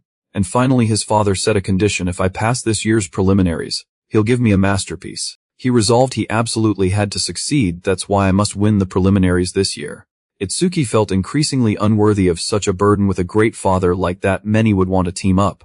You don't need to team with a rank Zor like me. Iberia had anticipated this. My father thinks the same. That's why before I left he said. Iberia's father is strict about his son's growth. Pass the preliminaries by your own strength. If you rely on a strong teammate, I won't give it to you. He could sympathize with that. Your father is really strict. With no choice, Iberia dragged Itsuki into a team. Based on my intel, most strong candidates have been bought by Kinoshita. The rest are lone wolves who don't like teaming or already have teams. So there's no one left to ask. He'd gone to the trouble of meeting Itsuki in person. 2 days ago I heard about someone who beat one of the 4 pillars, the gang leader, and even broke a record. I searched, and that's how I found you. Itsuki didn't want to discuss team formation further. Fine, I don't care about teaming. But first I want to take her to a hospital. Iberia volunteered to follow and help.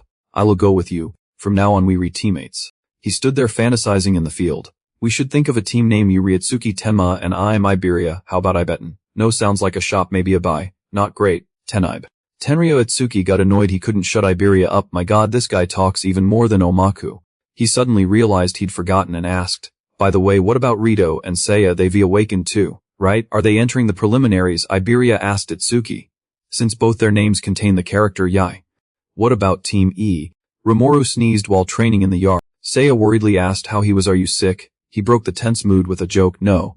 Maybe someone was talking about me, probably Itsuki. She couldn't relax without knowing Itsuki's whereabouts. Itsuki. How long has it been since that attack? I didn't think we'd be apart this long. I hope he's okay. Rimuru teased the shy one. You odd if you that worried about Itsuki. Why didn't you visit him after he defeated the spirit? Seiya launched a surprise strike to show what her latent power was. Rimuru snapped at her. Hey, ambushing is dirty. She has the right to strike when she sees fit, dirty or not. We retraining to fight. You're the one who let your guard down, right? A call rang out from a distance. Master. The blonde one came with urgent news. The preliminaries of the national tournament start the day after tomorrow. There's no time for joking. The girl was always ready to fight. Finally another awakener to spar with. I'm tired of fighting. Rimuru. Kisaragi say, human, rank 11, elemental profession, water. Rimuru felt much more excited. I've never been to North District 4. I've heard it's a bustling city. I'm eager to see it. Harino. Rimuru. Human, rank 10, elemental profession, talent level 2. The suitcase contained 4 magic stone fragments. Kinoshita sensed trouble. Where's that bloodhound? He's late. Which is unlike him. The subordinate beside him didn't know had something happened. He flew into a rage and crushed the magic stone on the spot again. Those useless subordinates. A subordinate asked Kinoshita if they should send someone to look. But Kinoshita dismissed such trivialities. Forget him. Preliminaries are top priority. If we fail, the old man will lock me in isolation. He wanted a report on manpower mobilization and on their requests. A subordinate assured Kinoshita that of 113 applicants in the northern continent, they'd persuaded 887 per instructions, all rank 5 or above. He smiled, pleased with the careful arrangement. Good, you truly are a reliable subordinate. A subordinate reminded Kinoshita that this was the final magic stone. Terrifying power enveloped his body enough to crush ordinary people. Reiji. Kinoshita, artificial, rank 12, elemental profession, lightning. At the same time on Itsuki's side, his face showed clear sadness. I'm sorry, master, for putting Eiji in danger like that. Izumi didn't want to blame him further. What can we do? We can eliminate him if you want. Itsuki refused. No, let me handle it. He made him smile with satisfaction. Very good. Later tell me the whole story. Iberia stood nearby excited. Turns out the northern continent commander is his master. No wonder he wasn't surprised when I mentioned his father. Nento. Izumi is mysterious. I should ask him for his autograph later. Scene change. A while later they entered Eiji's ward. After explaining to Izumi he concluded, that's why I decided to enter the National Alliance preliminaries with Iberia. Izumi nodded. I understand. Then asked the patient. How do you feel, Eija? She smiled faintly. Bitch Dipe healed me, so I'm recovered. This is thanks to Iberia treating me with a rare tool. Hearing that, he was slightly suspicious and turned to ask him. You possess a wood, spirit bandage tool made by Aiden, so you re his son, right? Iberia was stunned. Thinking the man not only knew about the tool, but also about his father, he should behave properly toward the firstborn of the toolsmith king. Then he blurted out like biting stone, yes, I am Aiden's father. Everyone in the room was speechless. You, re-saying it backward. Iberia covered his face in embarrassment and corrected himself. Sorry, Aiden is my father. Izumi cleared his throat to ease the awkwardness and said, anyway, thanks for saving my daughter. After the preliminaries, let me bring Tenma to meet Aiden with you. You two should prepare for the tournament. You are free to go. Eijiha and I will watch tomorrow. Itsuki replied politely yes. Rest assured, Ibera quickly added, I'll make sure everyone sees we can pass the preliminaries. After they left, Eijiha asked curiously, Dad really likes Tenma, doesn't he? When he was Kazunari he always took me to meetings. He explained that Tenma has a strong self-destructive drive against spirits from childhood trauma. But that urge weakens when people he wants to protect are by his side. That's why I keep you near him. Become his weakness. Become his friend. Then become the one he wants to protect. Those words made her think about who Tema wants to protect. He continued. By the way, the spirit attack at the school was confirmed not an accident, but a planned plot. Ajaha was shocked. What do you mean? He replied. The number of traitors siding with the spirits is increasing. And those scales vary. There have been attacks targeting commanders on other continents. At this point, humanity's future looks bleak. Tema will certainly destroy it, and become a light of hope. At North District 4, the preliminaries of the Allied Savior National Tournament. Itsuki surveyed the crowd. More people than I expected, followed by Iberia. I heard when word spread that Izumi would attend. Those who hadn't planned to suddenly changed their minds. Participants jumped from about 3 to nearly 5. Meanwhile, Kinoshita was grinding his teeth and cursing. Nento Izumi, that old man creates too many variables. A guard reassured him. Relax. They were just a messy lot entering at the last minute. They won't have time to form teams, so we still have a numerical advantage. Over with Rimura. He was on the phone with his master.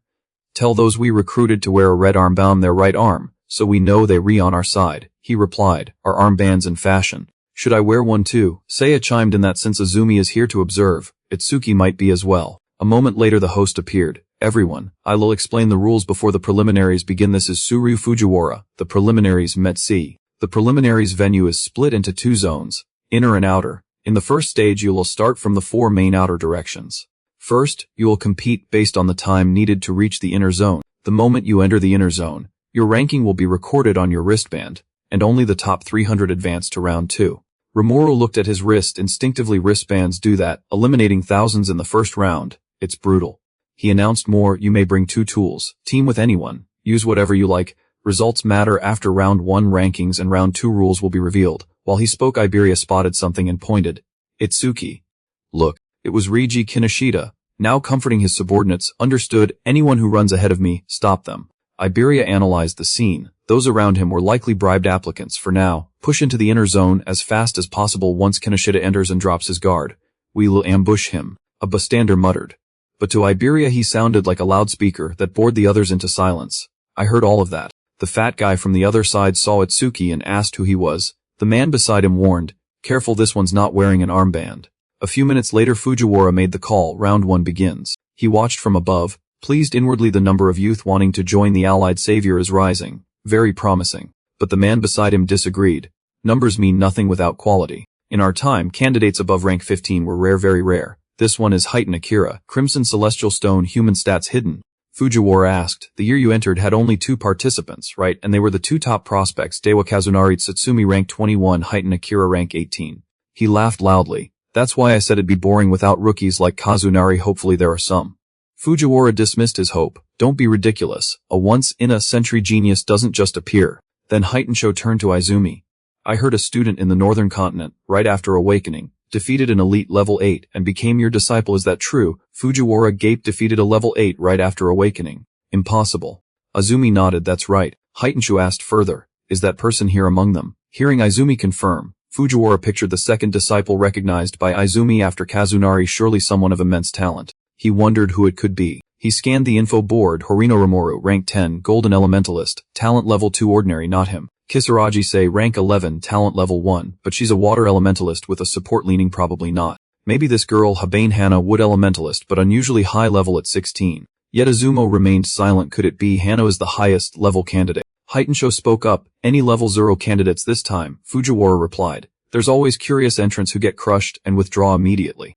Meanwhile near Itsuki he was being taunted by Kinoshita's lackeys. A level 0 candidate. Really lost your way, kid. Itsuki raised his identifier device to show them, leaving them stunned. It belonged to Charles. Who the hell are you? He glared. You were looking for me, aren't you? Kinoshita began to heat up. This low-grade trash defeated the royal guard. Are you mocking me? I get it, you came under orders to provoke me, right? Expel him. The men nearby obeyed at once. Leave it to us, we will make him regret insulting you. Then he quickly stepped away. I don't have time to deal with trash like you. He left 5 big full-smelling thugs to warmly welcome Itsuki.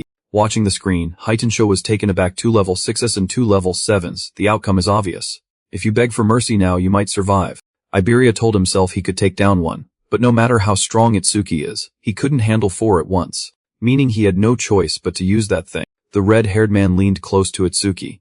I thought there'd be some tough opponents, but it's just a low-class piece of trash. Before he finished the sentence, he was casually silenced by him. Get lost. It left him stunned. Then he burst out laughing mockingly. Seeing his provoking expression, Heitensho on the screen found the boy intriguing. Good, I like that attitude. If you die, I will save you. After laughing he, like a maniac, reached to pat his head. I will smash your skull to see what's inside. But before he could touch him, he punched his face in until it caved. Itsuki repeated once more, I said move away. Heitensho was shocked, an opponent of higher rank, and he defeated him in an instant. After seeing their ally fall so easily, the others panicked. Honda is level 7, how did that rookie do it? Someone reassured the fat guy. Don't panic, he was just careless. I will burn you to ashes. Then he used his B-rank fire cannon at full power. He fired at Itsuki so fast Iberia couldn't react, too quick. I didn't even have time to use a tool. Seeing him use that vicious move, the others felt uneasy. Isn't that too much for a level 0? He shrugged. Preliminaries always see deaths. If you want to blame someone, blame yourself for acting tough at level 0. The blonde suddenly sensed something was off. Hey, something's wrong.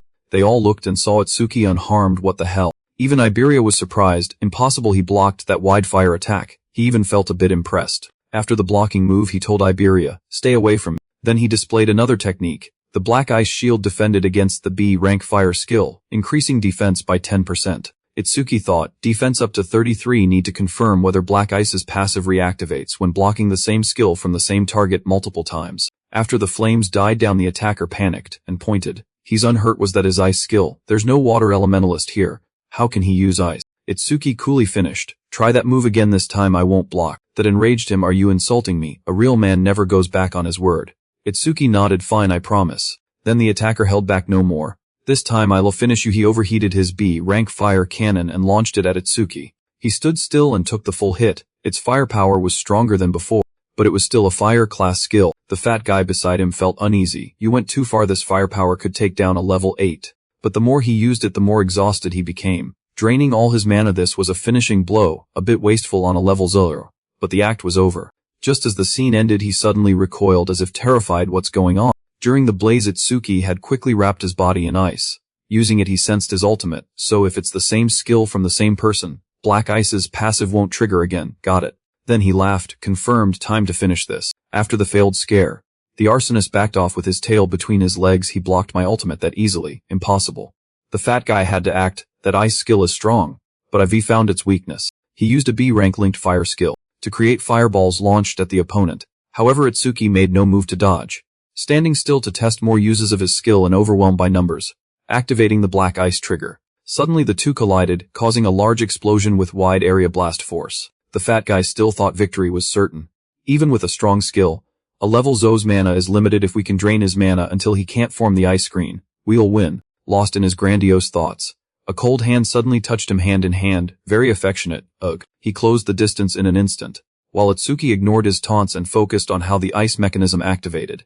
Even after blocking many fireballs, the passive triggered only once. Seeing Itsuki refuse to leave his grasp, the fat guy squeezed his arm. If your advantage is speed, ours is strength. But Itsuki felt nothing. Are you even using any force? You look miserable. So I will make it easy. Saying that, Itsuki delivered a kick that cracked out a chunk of the fat guy's front tooth. After finishing an opponent, the system awarded him some stats: 33 defense, not 234, so it's calculated from pre-enhancement defense.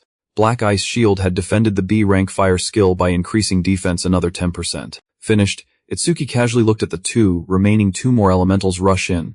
I'll use you to boost the passive of Thunder Shock Eye, scaring everyone. They're down, no doubt he's faking stats. Let's get out of here. However, Itsuki wasn't as cute as he looked. He glared. You think I'll let you go? They had no choice but to fight to the end. Damn. I'll take you down. This isn't fire attribute. Don't think that will work. C. Rank skill Silver Serpent. And within seconds all the elementals were flattened beneath him. Itsuki began absorbing the C-rank lightning elemental skill, gaining 10% speed. After witnessing the stunning duel, Heitensho gaped in surprise. He was defeating Fake Awakening's higher level than him as if a joke. Who is he? Meanwhile, Itsuki pondered the effects. So Thunder Shock Eye is passive, like Black Ice. Doesn't stack for skills from the same target. Just then Iberia appeared. They all down. I thought this would be a tough match. Didn't expect Itsuki to be this strong. What power are you using? The fire user, curious, struggled up and asked identity. What kind of freak are you? You can't be level 0. Iberia answered on his behalf with swagger. You asking who we are? We are the Eye Pair. Remember that name? Because one day we'll be the strongest duo in the northern continent. Itsuki, embarrassed and blushing, hurriedly dragged him away. Forget that chase. Kinoshita. Iberia squirmed. We re in the flow. Upon hearing their name, the fire user sneered. The Eye Pair, how lame. Meanwhile, Kinoshita was running away at a medium pace. making noise that level Zalo must have been knocked out. But that crossbow is definitely Charles's. I will have to investigate it later. No one on the northern continent can catch Charles except a false savior. Then a bystander dared to run past him, feeling proud as he passed another. Unlike those muscle-brained guys, I'm all about speed. He was instantly struck with electricity until his whole body went numb. The bystander collapsed in pain, mouth foaming, hit at top speed. What kind of freak is he? Before he could utter another word, Kinoshita stepped on his head as a gentle reminder. That's what happens when you run in front of me. Then he yelled at his hired men. Pull yourselves together. I need to preserve strength for round 2. Don't waste my time on trash like this. On the observation broadcast, Izumi turned the screen to Kinoshita and said, that's Genki Kinoshita, son of the Northern Region's administrator. Fujiwara added, he's arrogant, no idea how he's raised. But he broke no rules, so we can't do anything. At the same time, Kinoshita was calculating. Thanks to them clearing the trouble, my stamina is nearly recovered.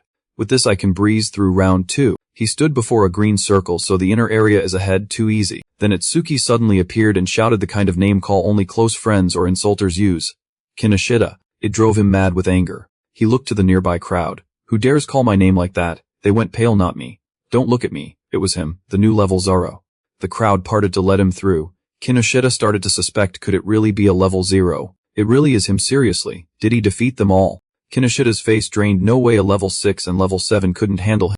Got it, he must have bribed them. Kinoshita sneered. How long have you been following me, you worthless level Zao? While preparing to retort, Itsuki whispered to Iberia, stay here until we redone. Though Iberia's brash. To save his life he obeyed. Itsuki brought me here, so all opponents we faced fell instantly. Without him I'd have been eliminated. Suddenly Kinoshita left without further argument. I'm busy, no time to waste on you. But I've prepared some opponents for you. Then he barked, you lot, deal with him. The bribed men took their stance.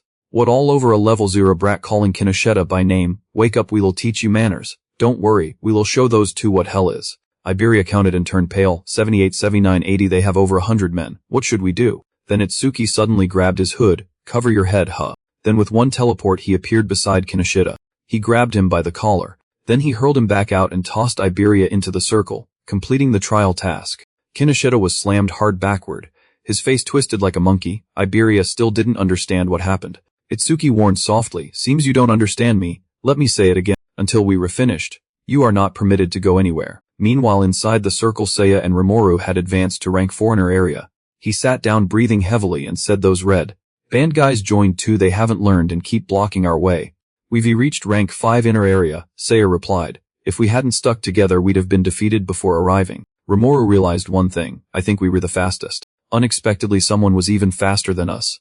Gaku D rank 3. I can't believe I'm only rank 3. There's someone over there caring for her pet. Are you hungry? You just ate. She and Akagami rank 2. Moreover, look at the one who finished first. Kana Hanyu rank 1. She's level 16. Seiya thought Itsuki must be acting alone.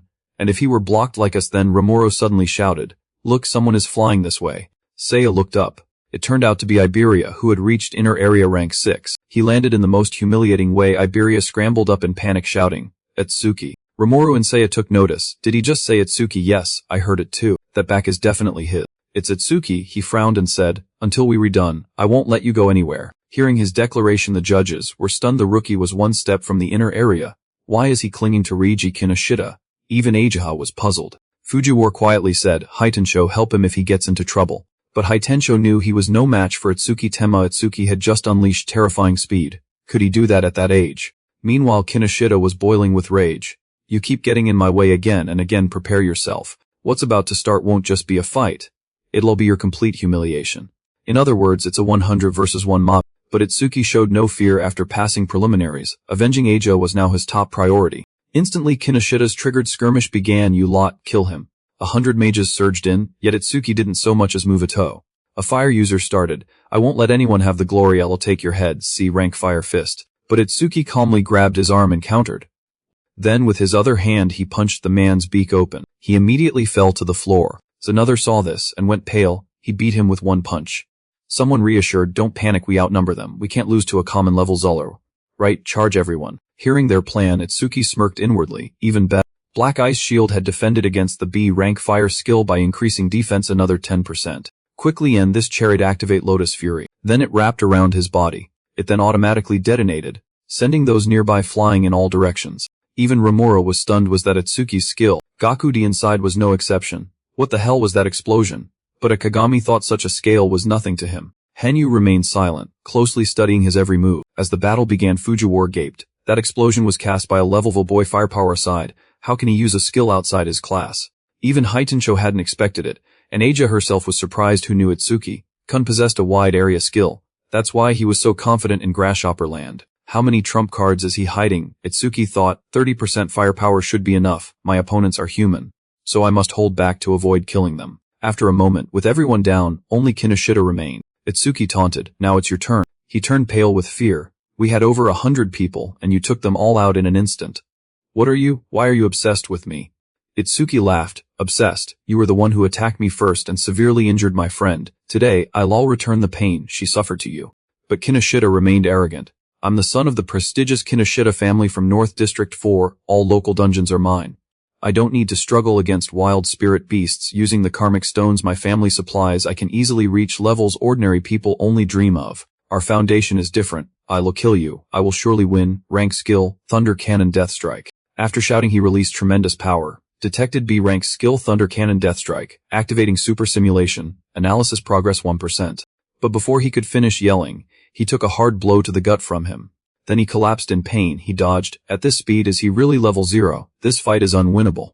Then Kinoshita used his final move. What are you doing? Hurry and help 40. The guard, hearing the plea, charged in. It's against the rules. But I don't care about face anymore. He snarled at Itsuki. 40 is a false awakening level 35. Prepare to go to hell. As someone tried to bend the rules, Izumi ordered. Haitensho understood. Itsuki sensed from behind. Anti-magic. My mana sensor is reacting. Someone's approaching at high speed. The system chimed. Analysis progress 19%. He felt it, and it wasn't just one person. Suddenly the guard was pinned down. Before Itsuki could react, it turned out to be Haitensho. He said nonchalantly, carry on. Itsuki happily complied and approached Kinoshita. Seems your underlings couldn't make it. He wailed and threatened with his lineage. Wait, my father is the administrator of North District 4 and a member of the Salvation Alliance. Do you know the consequences of touching me? But Itsuki showed no mercy and kept beating him. He felt a bit relieved and looked up at the camera. So Aja has been avenged. Seeing Itsuki fight for her, Aja blushed. Unable to speak, Fujiwara approached puzzled. That boy really defeated Reiji Kinoshita. Why is he looking this way? Back with Itsuki, he thought, if I stop analysis at 99%, analysis progress 99%, I can restore stamina before entering round 2. Stop analysis. Then suddenly a familiar girl inside the circle called out, Itsuki. He snapped to attention and spun around. That voice. None other than Sei. Sayashali called, come inside, or you will catch a cold. Receiving the warm greeting, Itsuki returned it by reflex. Long time no see. Then entered. Itsuki Tema advanced into inner area rank 7. As soon as he entered, Iberia and Rimuru rushed up and clung to his leg. Itsuki, I remembered you, you bastard. I'm so glad you re-okay. Suddenly Riki noticed Iberia. Who are you? Why are you crying over Itsuki? Iberia shot a lightning glance at him. Me. I'm Itsuki's teammate Iberia. Rimuru, jealous to the point of rage. Spat, I never heard you'd team up with someone else, traitor. Seiya was also a bit surprised. It's rare for Itsuki to make friends. Hearing Rimuru, Iberia reacted immediately. Itsuki, a traitor? Are you two a couple or what? What's your team name? Rimuru shot back. Team name? Who cares? We not kids are you? Iberia answered loudly. Of course. Rimuru, curious, tell me. But before she could speak, Itsuki intervened. Stop. However, Iberia, playful by nature, brushed it off and said, Perry, we really struggled to come up with that name.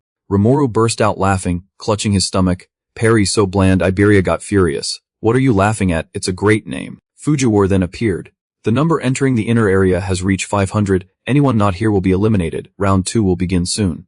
In round 2 you will fight the spirit beasts in the testing area alone for 1 hour. Alone. Finally it's round 2. Haitensho, hearing the announcement, was excited. It's finally here. I've been waiting. Let's see what each of you has ranked from 1 to 7. Kana Hanyu Shinakagami Gakudi Seiya Kisaraji Iden Iberia Itsuki Tema. Scene change. A place with a massive terrain. All 500 who passed the first stage had to come here. Itsuki's group glanced around. This is the venue for round 2, right? Iberia, a bit scared, grabbed his arm. It's so dark and scary in here. Rimuru asked curiously, long time no see, but are you really still level 0? Is your level fixed? He nodded. Yes.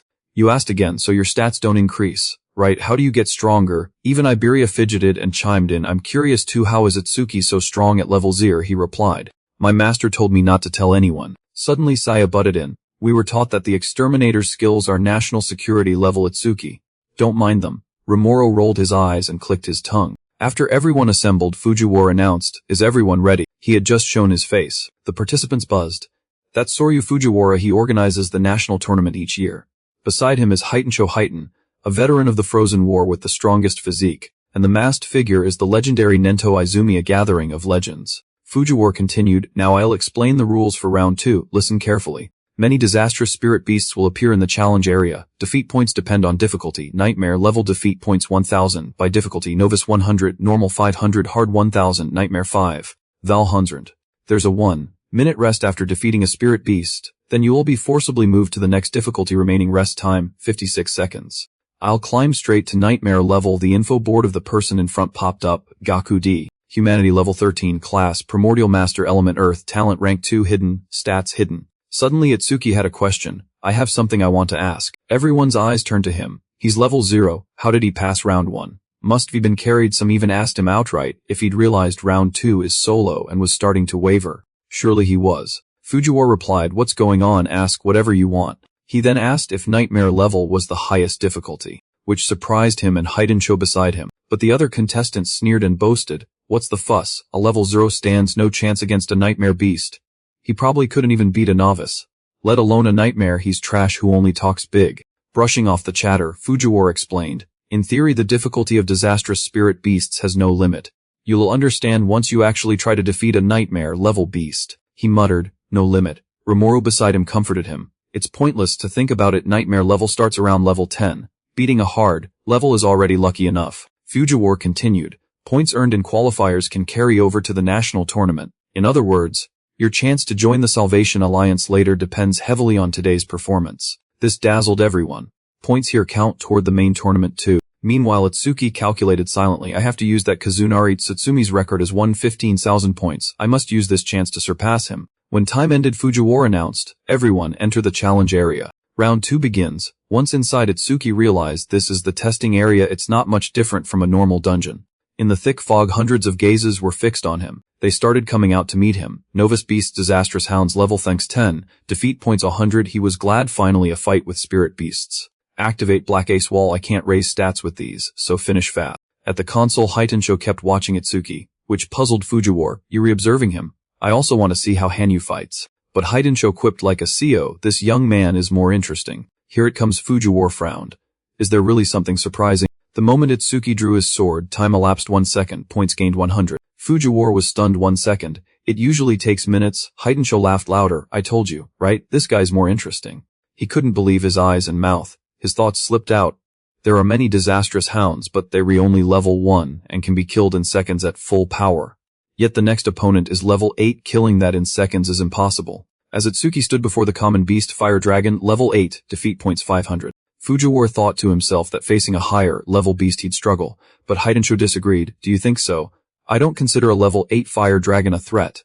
Izumi then asked about the other candidates, which reminded Fujiwara. Sorry, we're too focused. I will switch to multi-screen so we can monitor the top 10 simultaneously. Seeing Izumi react, Aja realized, Dad, he's trying to divert attention from Tenma. Right.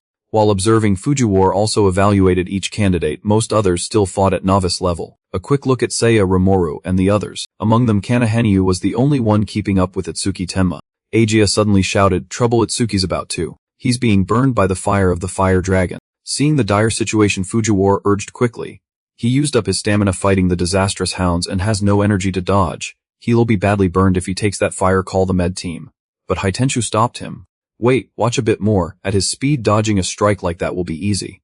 On Itsuki's side, he quickly activated the Black Ice Wall. Immediately he used his claws to tear into the Fire Dragon, causing it to be split in two. Duration 5 seconds, points gained 500. Fujiwara was stunned, unharmed. That ice armor covered his whole body. Heitensho noticed something. He could be killed it instantly, so why take the hit first? At the same time, the system panel showed Black Shield blocked a rank C non-fire skill with Black Ice Wall. Defense 10. I must maximize every chance to raise stats. My D's now 434. Remaining rest time 58 seconds. Skip rest. Reading it, he pressed agree. Test my defense against the next disastrous spirit beast. Heitensho commented. At this difficulty, they'll test candidates' speed and combat senses exactly. When a Ray T attacks, it conducts electricity through its horn, unleashing a double strike of physical and lightning damage. Disastrous beast Ray T level 10, defeat points 1000. If he gets hit by that, his body would be pierced from lack of defense stat, and he'd be paralyzed and unable to move due to insufficient lightning resistance. To beat the Ray T, he must use his speed to dodge and strike when it's exhausted.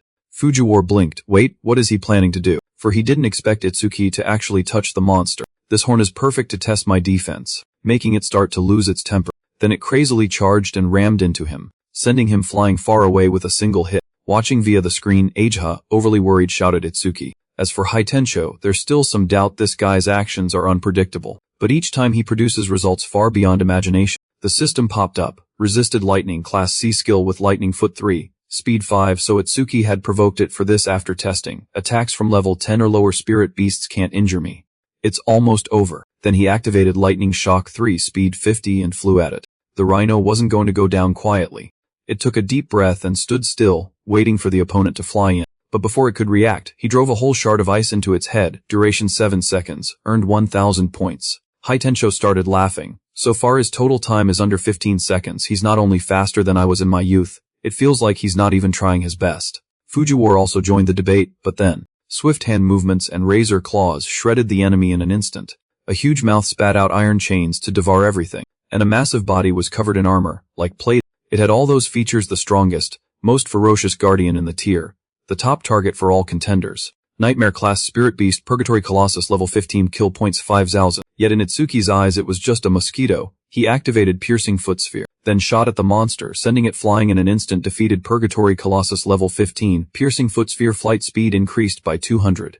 Everyone behind the screen gaped. Piercing foot sphere flight speed 9 mess, total reward 900. Then Itsuki looked at the camera and said, well, on to the next one. He killed a nightmare level Purgatory Colossus in a few seconds, duration 3 seconds, earned 5,000 points. At the same time, on the other side, Seiya activated her C-rank skill, Water Bullet, aiming at a small prey while thinking that killing the remaining 2 would get her past common rank, novice level 1 completion 80. And over by Gakudi, he was still confident he'd skip the break. He'd be the first to reach common rank for sure. Gakudi common rank progress Zor. As for Kanahanyu, I'll recover the mana I used before moving on. Common rank progress 100. Meanwhile Itsuki had conquered nightmare rank, duration 20 seconds, rank 1. This made Seiya realize it had to be Itsuki, while Gakudi thought someone faster than me. Is it Hanyu? Over by Itsuki, he declared a fast finish. Let's move on to the next floor. Fujiwara was stunned. He killed a Purgatory Colossus in the blink of an eye. Pierced its armor. What's that dark orb? Haitensho said nothing.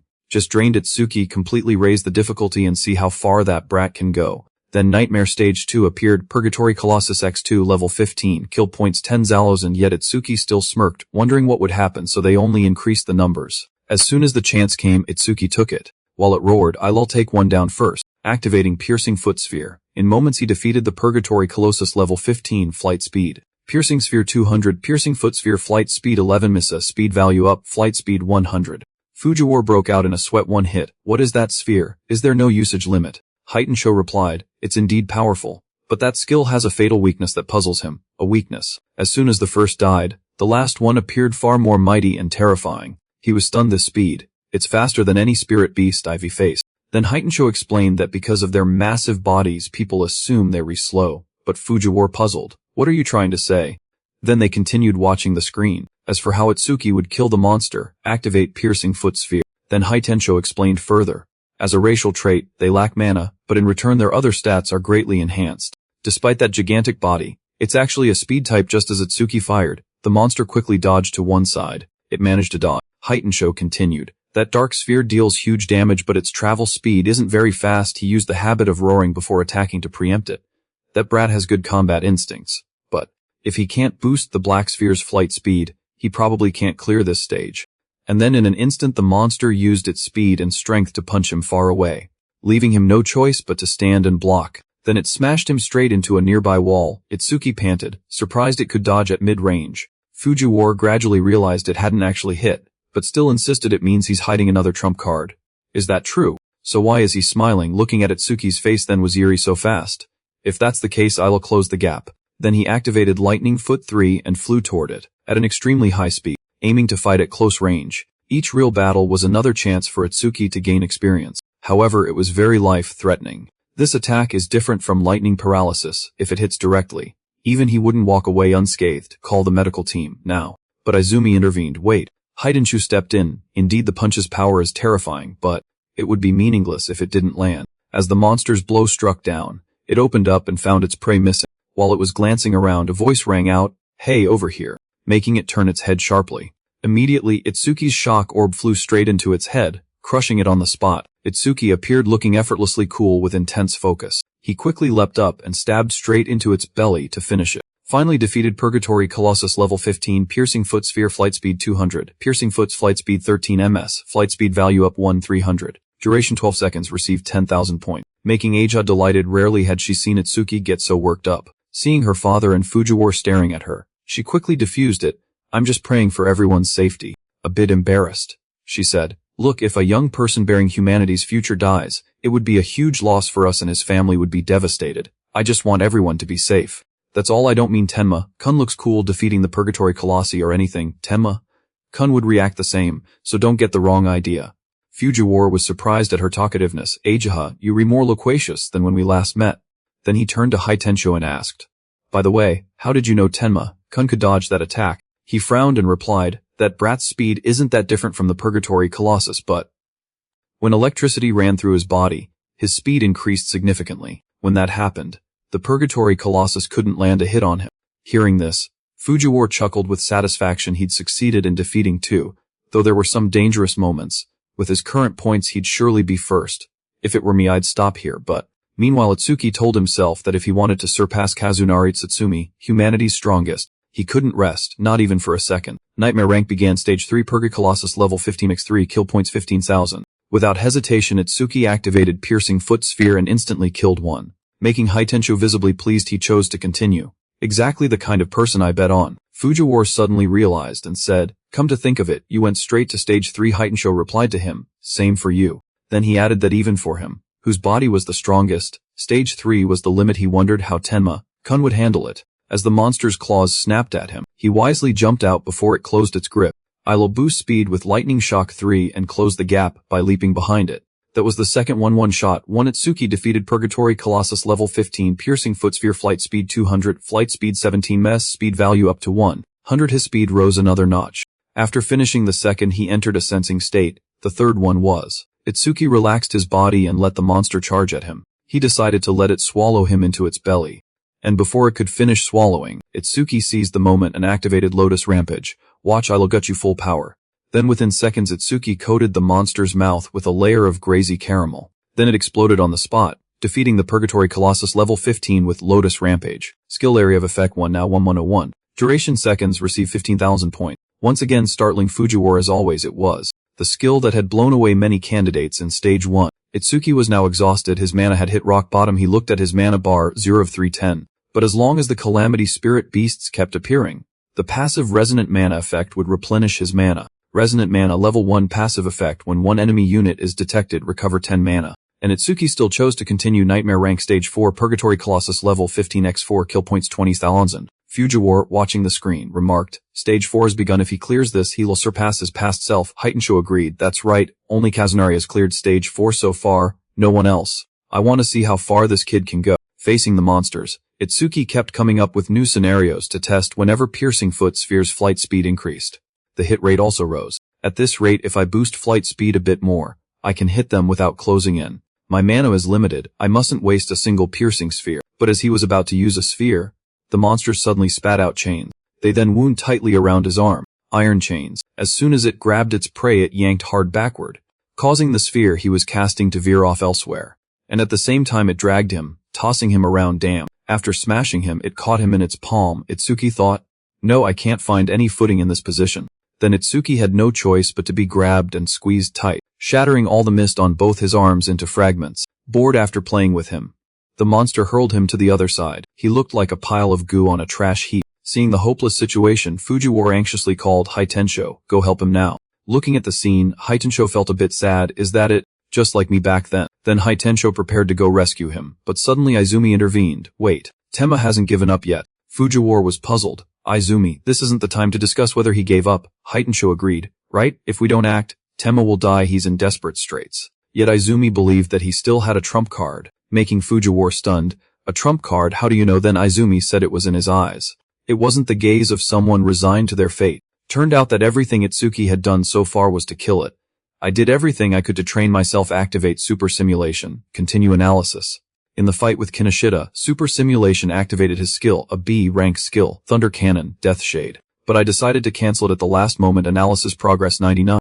Analysis cancelled. I waited until analysis reached 100 to be ready for situations like this. Analysis completed of the B rank skill Thunder Cannon. Death Shade acquired Thunder Cannon level 2. Aja happily showed it. Look, that Lotus Blade is still, as always. Fujiwara gaped 5 times with no sign of stopping. Is that one of his skills? But how would that Lotus Blade help in this situation? Seeing Ajiha's expression, Haitensho looked a bit puzzled. Ajiha was very excited. Does the girl know something? At the same time, Itsuki's body was gradually regenerating. Thunder Cannon level 2 active effect, can absorb thunder type attacks of rank B or lower into his body. When releasing absorbed thunder energy, his speed stat increases by 100. Absorption capacity 5 passive effect. Each time he absorbs a rank B thunder attack, his speed increases by 10, currently 15. Upon acquiring Thunder Cannon level 2, all stats 20, removes all negative effects and fully heals wounds. And just as the monster lunged in to punch him, he timely escaped into the budding Lotus Blade that sprang up to block. It's fully charged now. From now on I'll go all out. Through the screen, Fujiwara was so shocked his face went dark. He was beaten to a pulp but fully recovered in seconds. This healing power surpasses a healer's. Insane wide area skills. How many op abilities does he have? And within a minute Itsuki defeated the Purga Colossus level 15. Piercing Foot Sphere Flight Speed 200. Successfully cleared the Nightmare rank. Stage 4 duration 31 seconds, kill points 20,000. With my current power, no matter how many Purgatory Colossi appear, I'll win. Then in an instant Itsuki kept sweeping non-stop, defeating Purgatory Colossi level 15. Piercing Foot Sphere Flight Speed 200. The more he fought, the more his abilities rose significantly. Piercing Foot Sphere Flight Speed 27 ms, speed value increased to 2700. Successfully cleared the Nightmare rank. Stage 5 duration 57 seconds, kill points 25,000. Successfully cleared the Nightmare rank. Stage 6. Duration 1 minute 4 seconds, kill points 30,000, leaving the people watching frozen and still not fully recovered. This place is ravaged. I'm starting to wonder who the real monster is. Tenma or the Purgatory Colossi? Itsuki panted, sitting on the flesh throne, challenging. Where's the next stage? Hey, no more Purgatory Colossi. Fujiwara was so bewildered he didn't know what to do. Unbelievable. Couldn't trust his eyes at what was happening. Then he hurriedly pressed the red button beside the console and announced to him, Tenma, it's over. You defeated all the Purgatory Colossi we prepared. You've taken down all the Purgatory Colossi we set up. Hearing that, Itsuki quickly removed the chains the remaining monsters had on him. Did I destroy them all? Wasn't there no difficulty cap? I don't remember how many I killed or how many points I earned. Well, since I hit the cap, the gap with Kazunari Tsutsumi might not be that large. Moreover, I achieved another goal of increasing Piercing Foot Sphere's flight speed. Nice. You defeated 11 Purgatory Colossi level 15. Piercing Foot Sphere flight speed 100, flight speed now 38 ms, speed value increased to 3800. 38 ms is already faster than an ordinary car. Then suddenly a blue beam shot out from behind him, causing him to spin sharply toward it.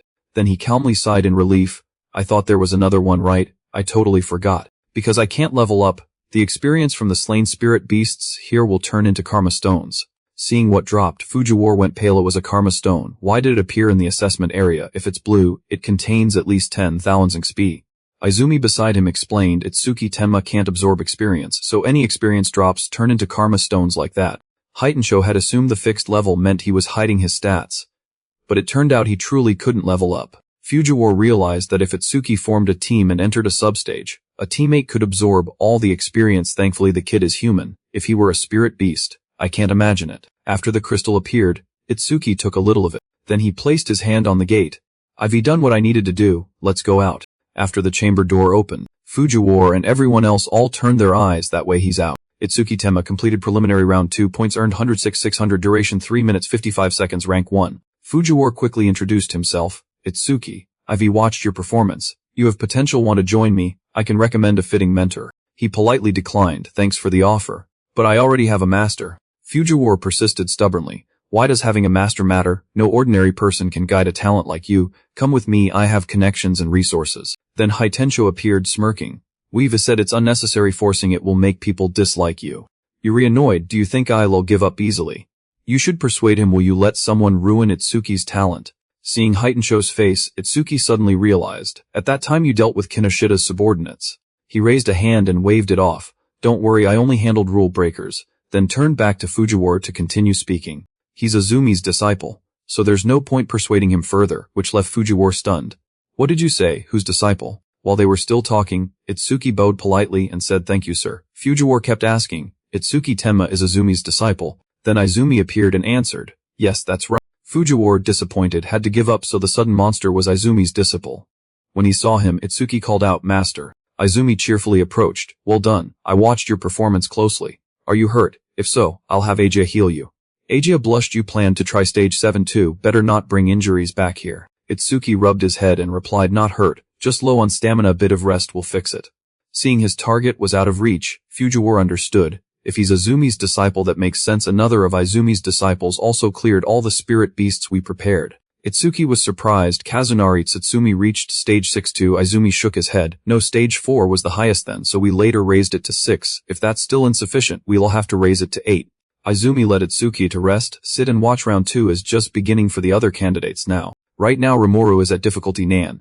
Progress 100. I can't lift my hand anymore. The nightmare rank seems out of reach. Horino Rimuru challenge stage 2 complete. Duration 17 minutes 17 seconds. Points earned 1,600. And now at Kisaragi Seiya, difficulty Nan. Progress 100. No high damage skills. So I'm trying to suffocate it by trapping it in a giant water globe. But this takes too long. And my mana is nearly depleted. The next difficulty is impossible. Challenge stage 2 complete. Duration 19 minutes 01 second. Points earned 1,600. Itsuki looked up at the screen and blurted out. Rimuru and Seiya gave up at Nan difficulty. I thought they could continue. Fujiwara beside him replied, don't assume everyone is as strong as you. Most candidates can't even pass normal difficulty. Those two cleared the lightning beasts so fast they'll definitely be in the top 10. Itsuki asked. They should have failed, so why haven't they come out? Fujiwara said. Unless severely injured or with special circumstances, you can't leave the test area. But you re an exception. Haidensho kept watching the screen. It seemed another candidate had reached nightmare difficulty. With his rare ritual tool, Gakudi might at least take down one purgatory colossus. The Shikigami user Shinigami has come this far. Too impressive skill. Mai-chan, go all out. As soon as he finished, the cat on her transformed into a giant. Its body looked burly like a real gorilla. It then ran in on its master's behalf to exchange blows with the monster. Seeing this, Itsuki asked curiously, Shikigami can change form. Can Aegea's pale butterfly do that? She shook her head. No, this is the first time I've seen one transform. Shikigami come in many types. Their abilities are full of mysteries. Be extra careful if you meet any Shikigami users from now on. He thought to himself, up close that Shikigami is pretty strong. I've been ignoring the Blackhound thief near Charles all this time. But from now on I'll funnel all dropped XP to it. Seiya and Rimuru have given up, no need to stay, let's go. Then his gaze suddenly landed on his junior brother, who was. Iberia, what's that armor from your father? Iberia faced forward seriously. This is the strongest epic tool the old man made for me. It's called Dragon Armor. Epic rank, attack 100, speed 100, epic effect after 1 minute equipped, attack and speed 20, max stacking duration 15 minutes. This tool has sentience and chooses its owner. You'd have to get into a lot of trouble to obtain it. It gains 20 attack and speed every 20 minutes equipped, but wearing it over 15 minutes brings crazy penalties, he thought. You must resolve it within 15 minutes. Current boosted stats are attack 120, speed 120. Fighting the monster, he told himself. That nightmare conquest announcement must be Itsuki. San, work harder so you don't hold him back. After all, we reappear. Seeing Iberia energized, Itsuki felt happy too. He's going all in. And so after 30 minutes they announced the end of round 2. Only the top 10 by score advanced to the national tournament finals, and the top 2 received special prizes at the finals. Gakudi flopped to the ground feeling smug. Aside from Hanyu, no one has more points than me. That special prize will be mine. At the same time Fujiwara's voice announced, now we will reveal the top 10. And of course Itsuki topped the list with over 100,000 points. The students were stunned. Over 100k. Even Lantern Guy only had about 60k. With that score he'd easily be national number 1. Right, each Purgatory Colossus is about 5,000 points. How many did he kill to reach 100k? Seeing himself on the leaderboard, Gakudi leapt up. What, I'm third. Who is this Itsuki Tenma guy? Never heard of him. Even Henyu was curious. Itsuki Tenma, I'd really like to duel him. Seeing his friend so strong made Seiya a bit jealous. The gap with Itsuki is huge. Maybe I'm not cut out for close combat jobs. After the regional qualifiers ended and the national rankings were posted, Itsuki led in first place, ahead of second by 65,000 points. Aja, standing beside her father, could sense his feelings. Even if she couldn't see his expression. Father must be very pleased. The new sun of humanity shines ever brighter. As the announcement sounded, Iberia couldn't help laughing tiredly. Over 100k, I knew Itsuki would top the list. But I put on a performance worthy of our pair. Itsuki beside him chuckled. Yeah, you did very well. You surprised me. While Iberia was still dazed, right? And so the final announcement bell began to toll. The 21st Allied Salvation National Tournament preliminaries concluded. Cut to Southern Continent, District 1. A group of guards gathered, grumbling. We were dragged out at dawn just to watch an old man meditate. Watch your tongue. That's the supreme commander of the Southern Continent. He can foresee the future. He's a prophet. The rotten man before them is Balgur, supreme commander of the Southern Continent. One guard protested. Then why are wards erected before announcements? If he can truly foresee the future, Tell us where points will drop before it happens. The man beside him answered. Elder Balger can only predict small parts of the future. But he's still a figure of humanity, one who can stand equal to the Northern Continent's Supreme Commander, Kyanento. Suddenly the old man widened his eyes. Then he made a rather theatrical gesture. The attendant continued, it's him, his prophecy is 100 accurate. The old man's body began to sweat as he muttered. The Northern Continent. A servant hurried to steady him and asked, Elder Balger, are you all right? He kept groaning. The Northern Continent is in danger. A massive assault of spirit beasts is about to strike the Northern Continent, including several over level 100. Cut to evening at the main residence. Itsuki was busy checking his stat total had finally exceeded 1,500. I heard each level up grants 50 stat points. Level up. Receive 50 stat points. Decide how to distribute them. He calculated silently 1,500, probably around level 30 for a typical pseudo-awakened. Speed and defense can be increased indefinitely via innate skills. Because his speed was already boosted by 10 then, and defense also by 10. His mana also regenerates infinitely thanks to the mana induction trait. But attack is the only stat with no way to increase. There's no method. Lost in thought, a familiar voice called out, dinner's ready. Rimuru cheerfully in an apron. Itsuki, I cooked many of your favorite dishes. He smiled inwardly. Well, this will do for now. Super simulation might only grant an attack, boosting stat skill. Then they went inside together. It's been a long time since I ate Riku's home cooking. He suddenly realized and asked, where's Iberia? Still sleeping? Agia said, I treated him earlier and all wounds are gone, but he seems utterly exhausted, so he's still in a deep sleep. While eating, Rimuru said, even so, I'm amazed nightmare difficulty that even Seiya and I couldn't pass was conquered by someone at level 7 like him. Seiya suddenly turned to look at him. Then she made a surprised face that puzzled him. My cooking moved you to make a sound. Look behind you. However, Rimuru pretended not to understand. What's behind me? At that moment a shadow darted behind, drooling onto Rimuru's head. Food. Give me food. Which made Rimuru flinch backward in shock. Then Iberia took his seat and started eating greedily. Startled, Rimuru scalded. Sneaking like that gave me a heart attack. And why are you eating in someone else's seat? After finishing, Iberia slammed the bowl down with a thud. Rimuru was a bit awkward. What's wrong? Are you mad at me? Then Iberia popped up with a gluttonous look. Delicious. Making Rimuru laugh. Yuri, back to normal. Be grateful for my cooking skills. Iberia beamed and asked him, did you cook this? Why don't you quit being a pseudo-awakened and become a chef? You have real talent. Which annoyed Rimuru. Is that supposed to be a compliment? At that moment Azumi at the table spoke up. You two want to become saviors too, right? Then I want to ask something. For you two, what is the scariest thing? Rimuru thought, the scariest thing is the opposite of what I hope for. My dream is to be a savior, save money, travel young, and enjoy good food. The opposite would be aging once you re-old. You won't have the energy to travel, and your taste could degrade, so you can't tell flavors apart. Just thinking about it gives me the chills. Then the elder asked Seiya, how about you? I was born into a family of doctors and raised in a hospital. Since childhood I've seen many people suffer illnesses, big and small. It became an obsession for me, so even a cold or a fever terrifies me. Hearing Seiya, Itsuki realized, so that's why you ran off the other day. Just because I sneezed a little. Izumi answered her aptly. Awakened people live about twice as long as normal and rarely get sick, so you can say goodbye to that fear. Then he looked at Iberia. How about you? What I feared most was failing to pass the preliminaries. Right now, I'm afraid I won't be able to fight alongside Itsuki anymore. It felt unbearably bitter. Then he asked Itsuki, what do you fear most? Itsuki looked puzzled. Why are you suddenly asking me that? Even Seiya was curious. I wonder if he fears anything.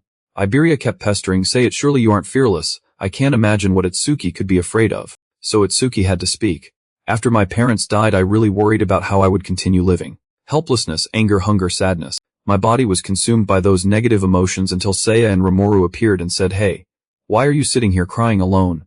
The sky's beautiful. It's a waste to keep looking down. Are you sick? Should we go to the hospital? Eat something and your worries will fade.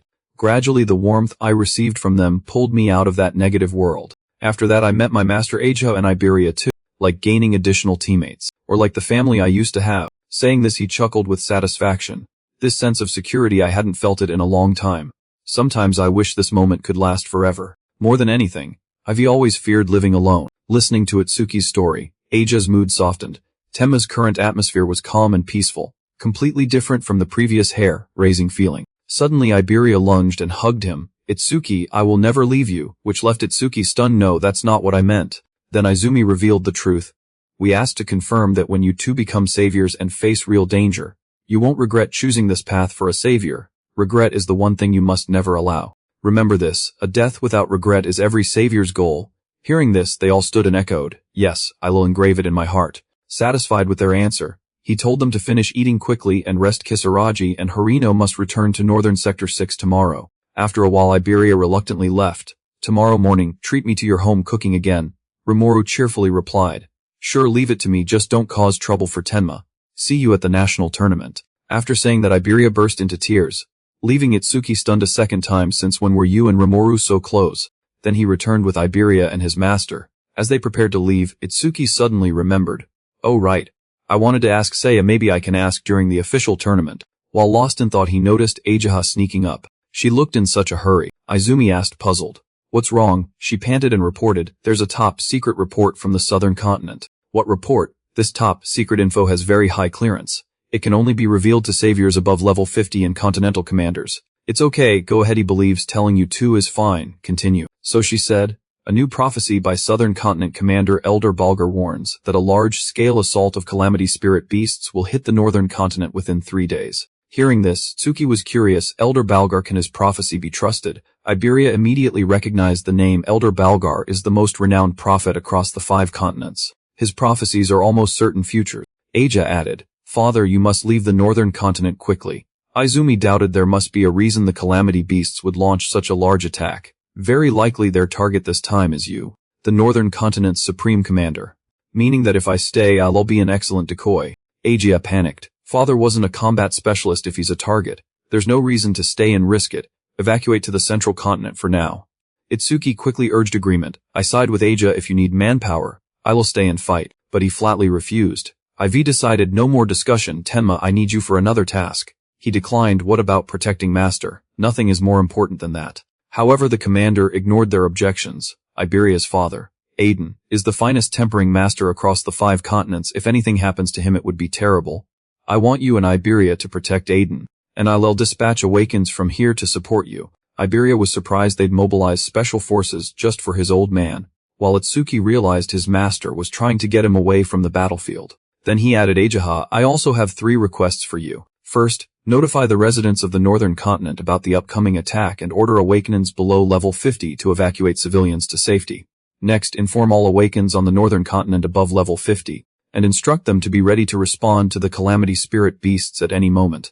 Finally, call Haitencho here at sparsely populated northern sector 1. We won't have to worry about civilian casualties during the battle, and there we will confront them directly.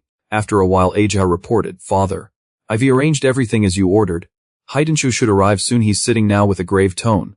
I'm sorry for the trouble. Seeing Aja's unpleasant expression, he asked, Are you worried? Even with Aiden's seasoned guards nearby, I will just wipe out the small fry and lure the boss out. Her eyelids drooped as she replied, Indeed, Father, you see everything. Then he continued, a prophecy says a secondary calamity of level 100 or higher will appear this time, so exposing all trump cards is unavoidable. The reason I sent Tenma is that with his power, if he fights such a calamity spirit beast in his usual style, his ability will be revealed, and they'll act to eliminate Tenma at all costs. She nodded, I understand, so to prevent that. Azumi added, yes, but another reason, judging by his battles so far, Tenma lacks offensive power. There's a rumor Aiden possesses a device that increases offensive strength. If he can absorb that device, attack, defense, mana, and speed, a perfect awakened possessing everything will be born.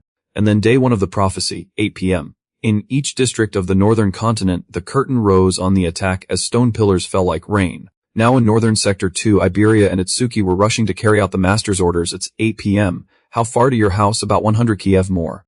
It wouldn't be surprising if a spirit beast struck suddenly. We must hurry to Iberia's father. Suddenly Iberia froze, pointed and shouted. Itsuki looked, and reflexively Itsuki stopped too. Stone pillars, the attack had begun, and pillars were falling right into the urban area. Instantly they drove straight into the city, before so many people. The information was only just released, so civilians were likely still evacuating if beasts arrive at such a time. Heavy casualties would be inevitable. Meanwhile other magi rushed in. A spirit beast is coming. Everyone run. Stone pillars, just as Elder Balgar predicted. Damn, it came too early. Iberia panicked as barriers began forming.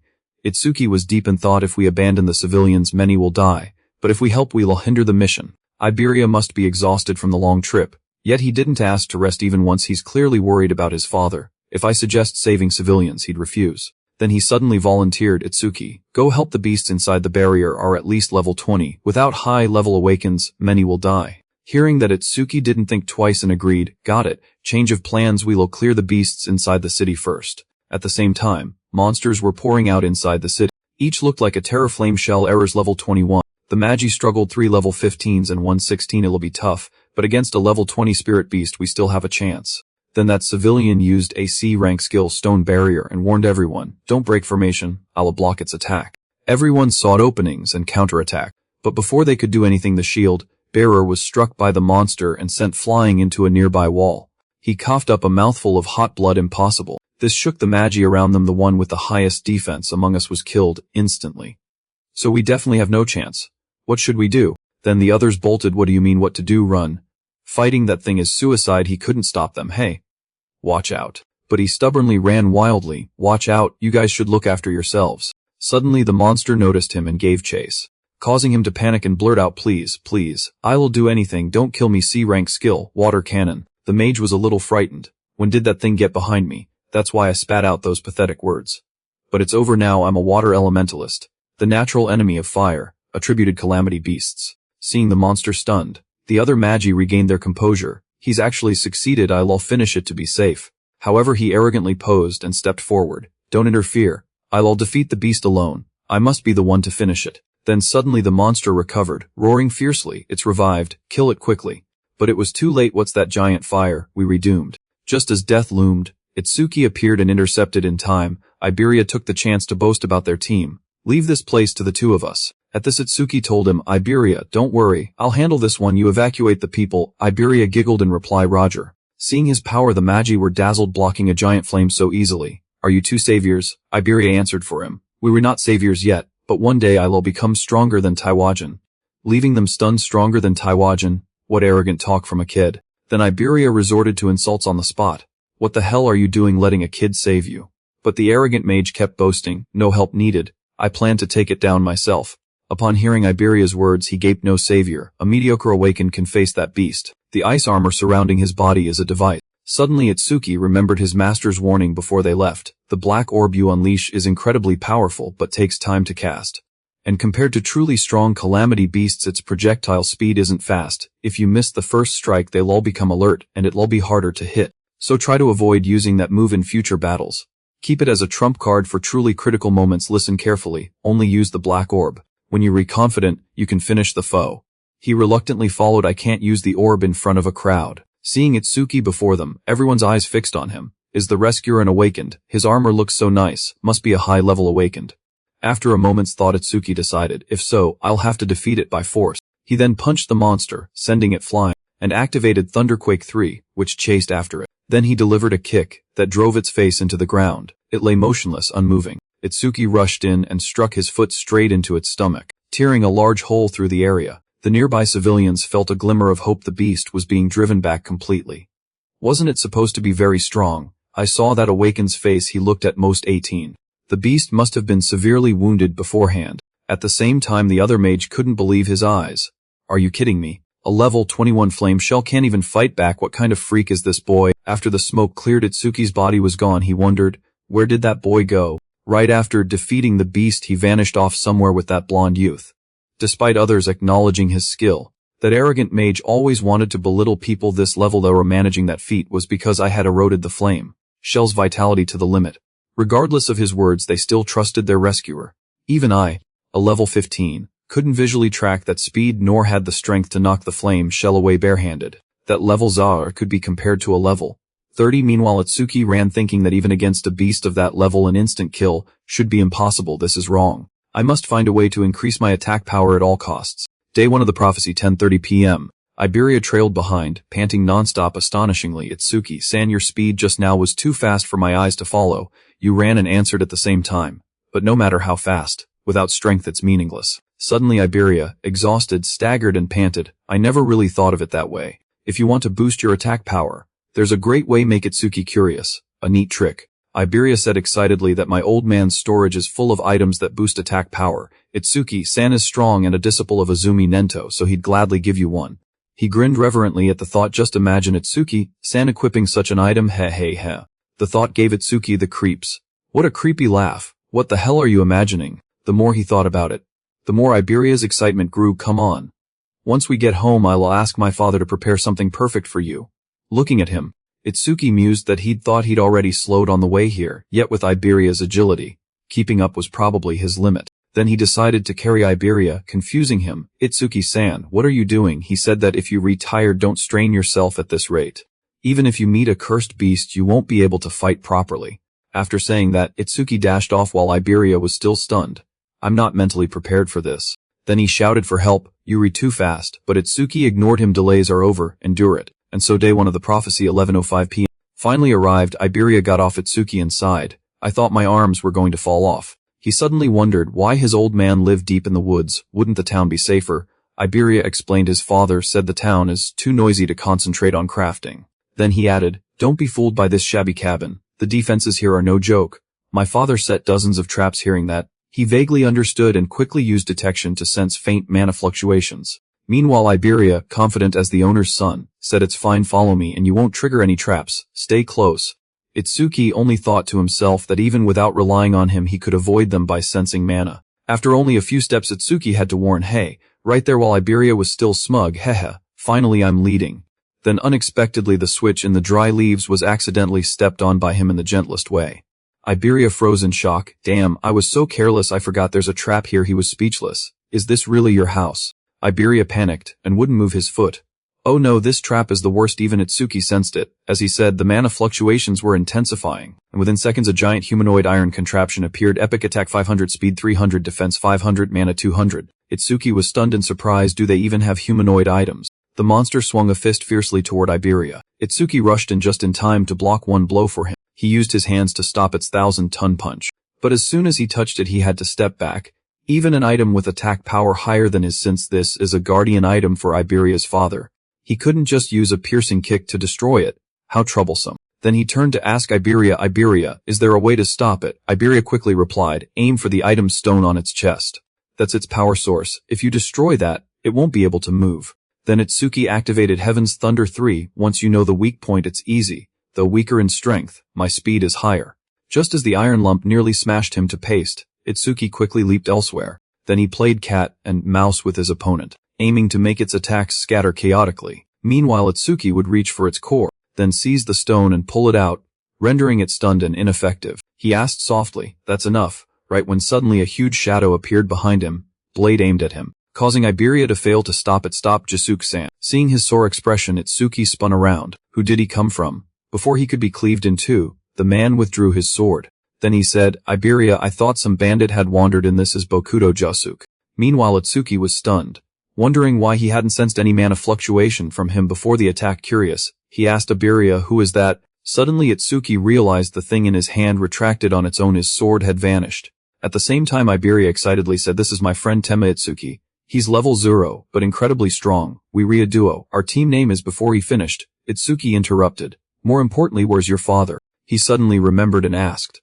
Right, where's my old man? The man answered, your master is right behind you, but be careful. He didn't seem to be in a good mood, but Iberia pretended not to hear and happily ran up to boast to the old man. Father, I passed the preliminaries. Just as you promised. Let me freely choose an item. I even passed the nightmare rank and placed 4th in the region. But before he could ramble on, a loud smack rang out. He held his face with teary eyes. Hey, why did you hit me, father? The old man growled. Hand over the dragon gear armor. You stole it, didn't you? Iberia shouted back. What's wrong with you, father? I only borrowed that epic item a bit. No need to hit me. He began scolding him harshly. If you use things without permission again, I won't be lenient. Wearing the dragon gear too long will lead to irreversible consequences. Iberia had to give in and left sullenly. Fine, I know. I'll never use your stuff again. Then the old man turned to him and greeted. Yes, my name is Aiden, pleased to meet you.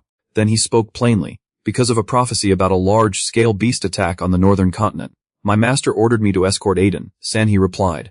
I've heard that. A strict man who seldom takes disciples, like him. Why accept a seemingly ordinary youth? Suddenly the old man's pupils contracted. Wait a moment. Is his level fixed? The system panel gradually appeared before him. Tenma Itsuki, human level 0, fixed class, order breaker. Talent undisclosed, skills undisclosed, stats undisclosed. Then he curiously asked, are you using some karma artifact to fake your stats? Itsuki dismissed it. No, not exactly. The old man pondered and said, I get it. No wonder Nento Izumi requested that special item. He always asks for something in return. After thinking, he stepped forward and remarked casually that your master is a shrewd calculator. Then Itsuki replied that his master only told him to protect the man, Aiden. and he hadn't heard of any reward. This surprised the old man, who said the master had contacted him and asked that, in exchange for his disciple protecting him, the disciple be given a karma artifact. Itsuki was briefly moved that his master did this, then quickly replied, "It's fine, I'll protect you even without an artifact, Aiden." The old man shook his head. "No, I have many, so I don't mind giving you one. I'm just curious why he specially requested a broken item." Itsuki also paid attention to the old man's words, a broken item. Aiden explained that originally it was a masterpiece made to push an awakened person's attack to absolute limit. A unique critical crystal, critical hits double attack, 99 crit rate. Unique effect that all the user's attacks are criticals, but a crack unexpectedly formed. The artifact's rank became undefined and a bizarre broken effect was added. The critical crystal shattered. Rank undefined, attack 10 on crit. Crit rate 0-1 each time you kill an enemy with higher attack than the user. The broken effect resets crit rate whenever the user levels up. He interjected that it's useless for a normal awakened person, because the crit rate I worked hard to build would reset each level. The old man nodded in agreement. Exactly. That's why I was puzzled when he requested this broken item. But seeing your stats I understood. Then he handed the artifact to Itsuki. "You're quite special, aren't you? I don't know how you get stronger, but since you never level up, this artifact is perfect for you. As you keep slaughtering the beasts, your crit rate will eventually reach 100, and in the future every single attack will be strengthened tenfold." The moment he touched it, something surged through his body, destructive iron fist, equipped with the shattered critical crystal, crit rate 0-0. He read the stats and thought to himself, "My crit rate only rises when I kill enemies with higher attack than me, that's harsh. I'll plan a strategy after this sweep." Shattered critical crystal, rank undefined, 10 attack on crit, crit rate 0-1 per kill of stronger enemies, broken effect resets on level up. Aiden looked at his expression, and said it seemed properly equipped and very compatible with him. Itsuki replied he had struggled due to low attack, and this item helps a lot, thank you, Aiden. He raised his hand in a gesture. "We were both doing this for humanity's survival, no need for formalities. I make artifacts, you use them to fight the beasts, unless someone knew our location in advance. Monsters wouldn't attack such a remote place, now you should rest." Then suddenly a meteor fell from the sky.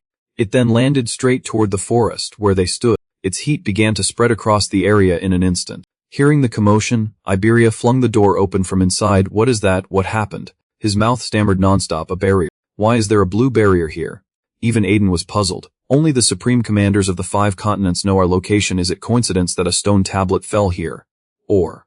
At that moment Jusuk stepped forward. "Fall back. The beasts are coming." Itsuki also sensed them. "They're re-heading this way. I can sense something approaching at a terrifying speed." He muttered involuntarily. 6 of them. No, 8. They were one-horned demons. Horned demon tribe level 14. As they lunged, Itsuki reacted in time and warned everyone they re-here. He easily grabbed its hand, then pulled it toward him and turned his hand into a sword to stab through the monster's belly, activating a black ice wall. As one fell, the others began charging aggressively. He calculated silently.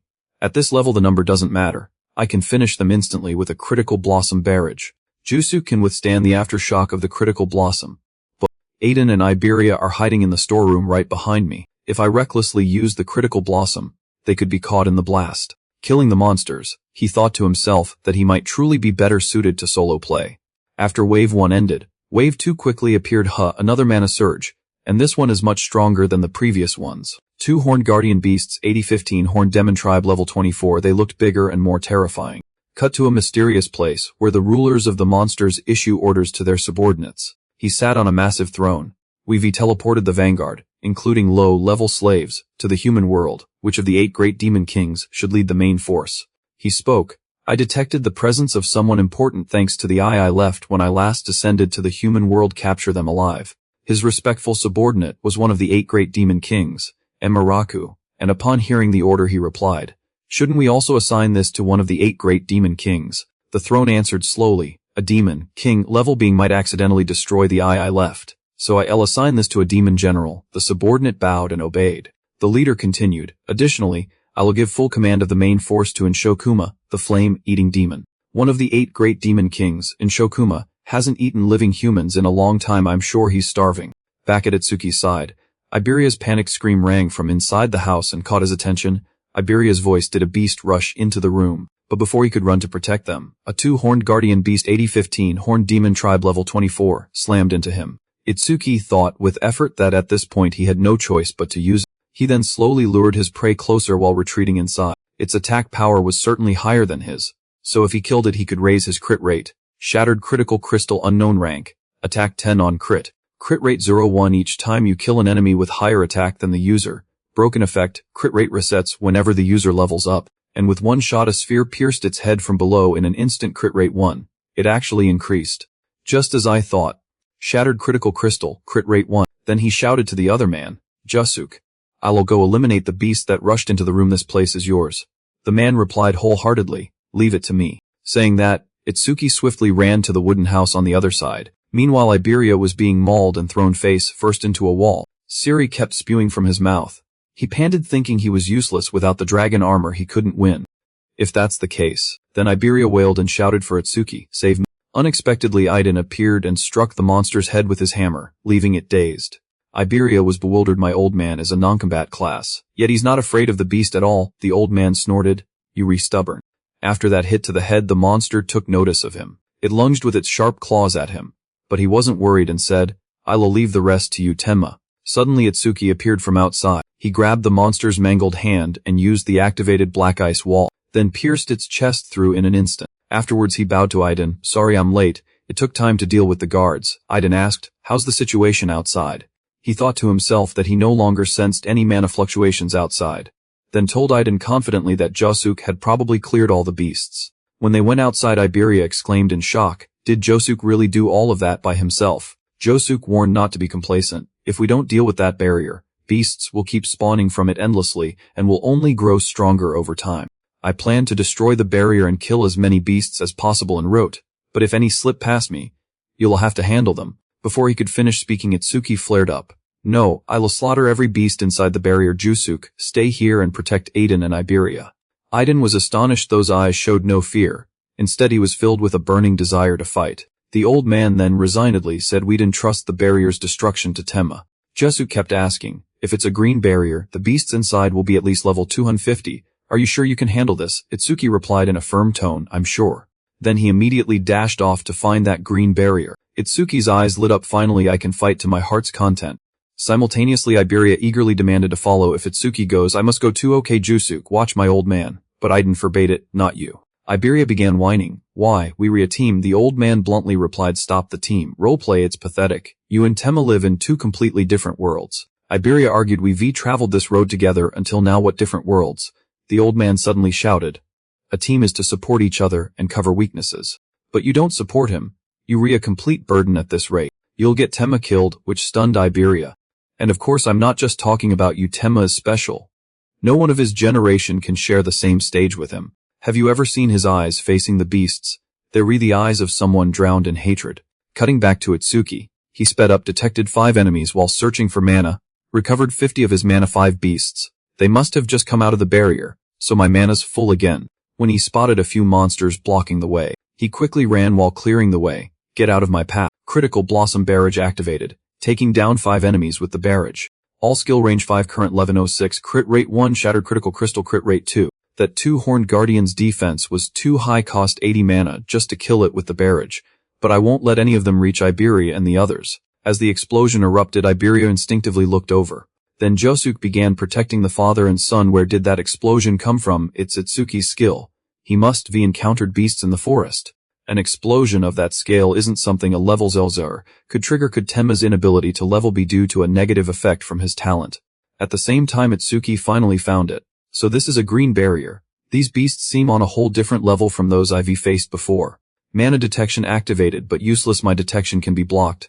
I can't gauge the number or strength of beasts inside. Speaking of which, my master said you can tell beast levels by barrier color: gray level 125, green 2650, blue 525, purple 76100, red 101. Since it's green, the beasts are level 2650, killing them all would yield massive experience. So he summoned the Deathhound familiar. It howled and growled. Deathhound rank B level 16, Scent of Death skill C, detects all mana traces to locate the source. Rebirth design, Death Craving. Rank B, greatly reduces respawn time after the familiar dies. Speed 250, defense 150, mana 150. Itsuki patted its head and smiled. I'll give you all the dropped experience later. But until I order it, you are not to touch them. All the beasts in here are my prey. His gaze was exactly like a predator's. That's the end of chapter 21. If you enjoyed it, don't forget to like and subscribe. Thanks for watching.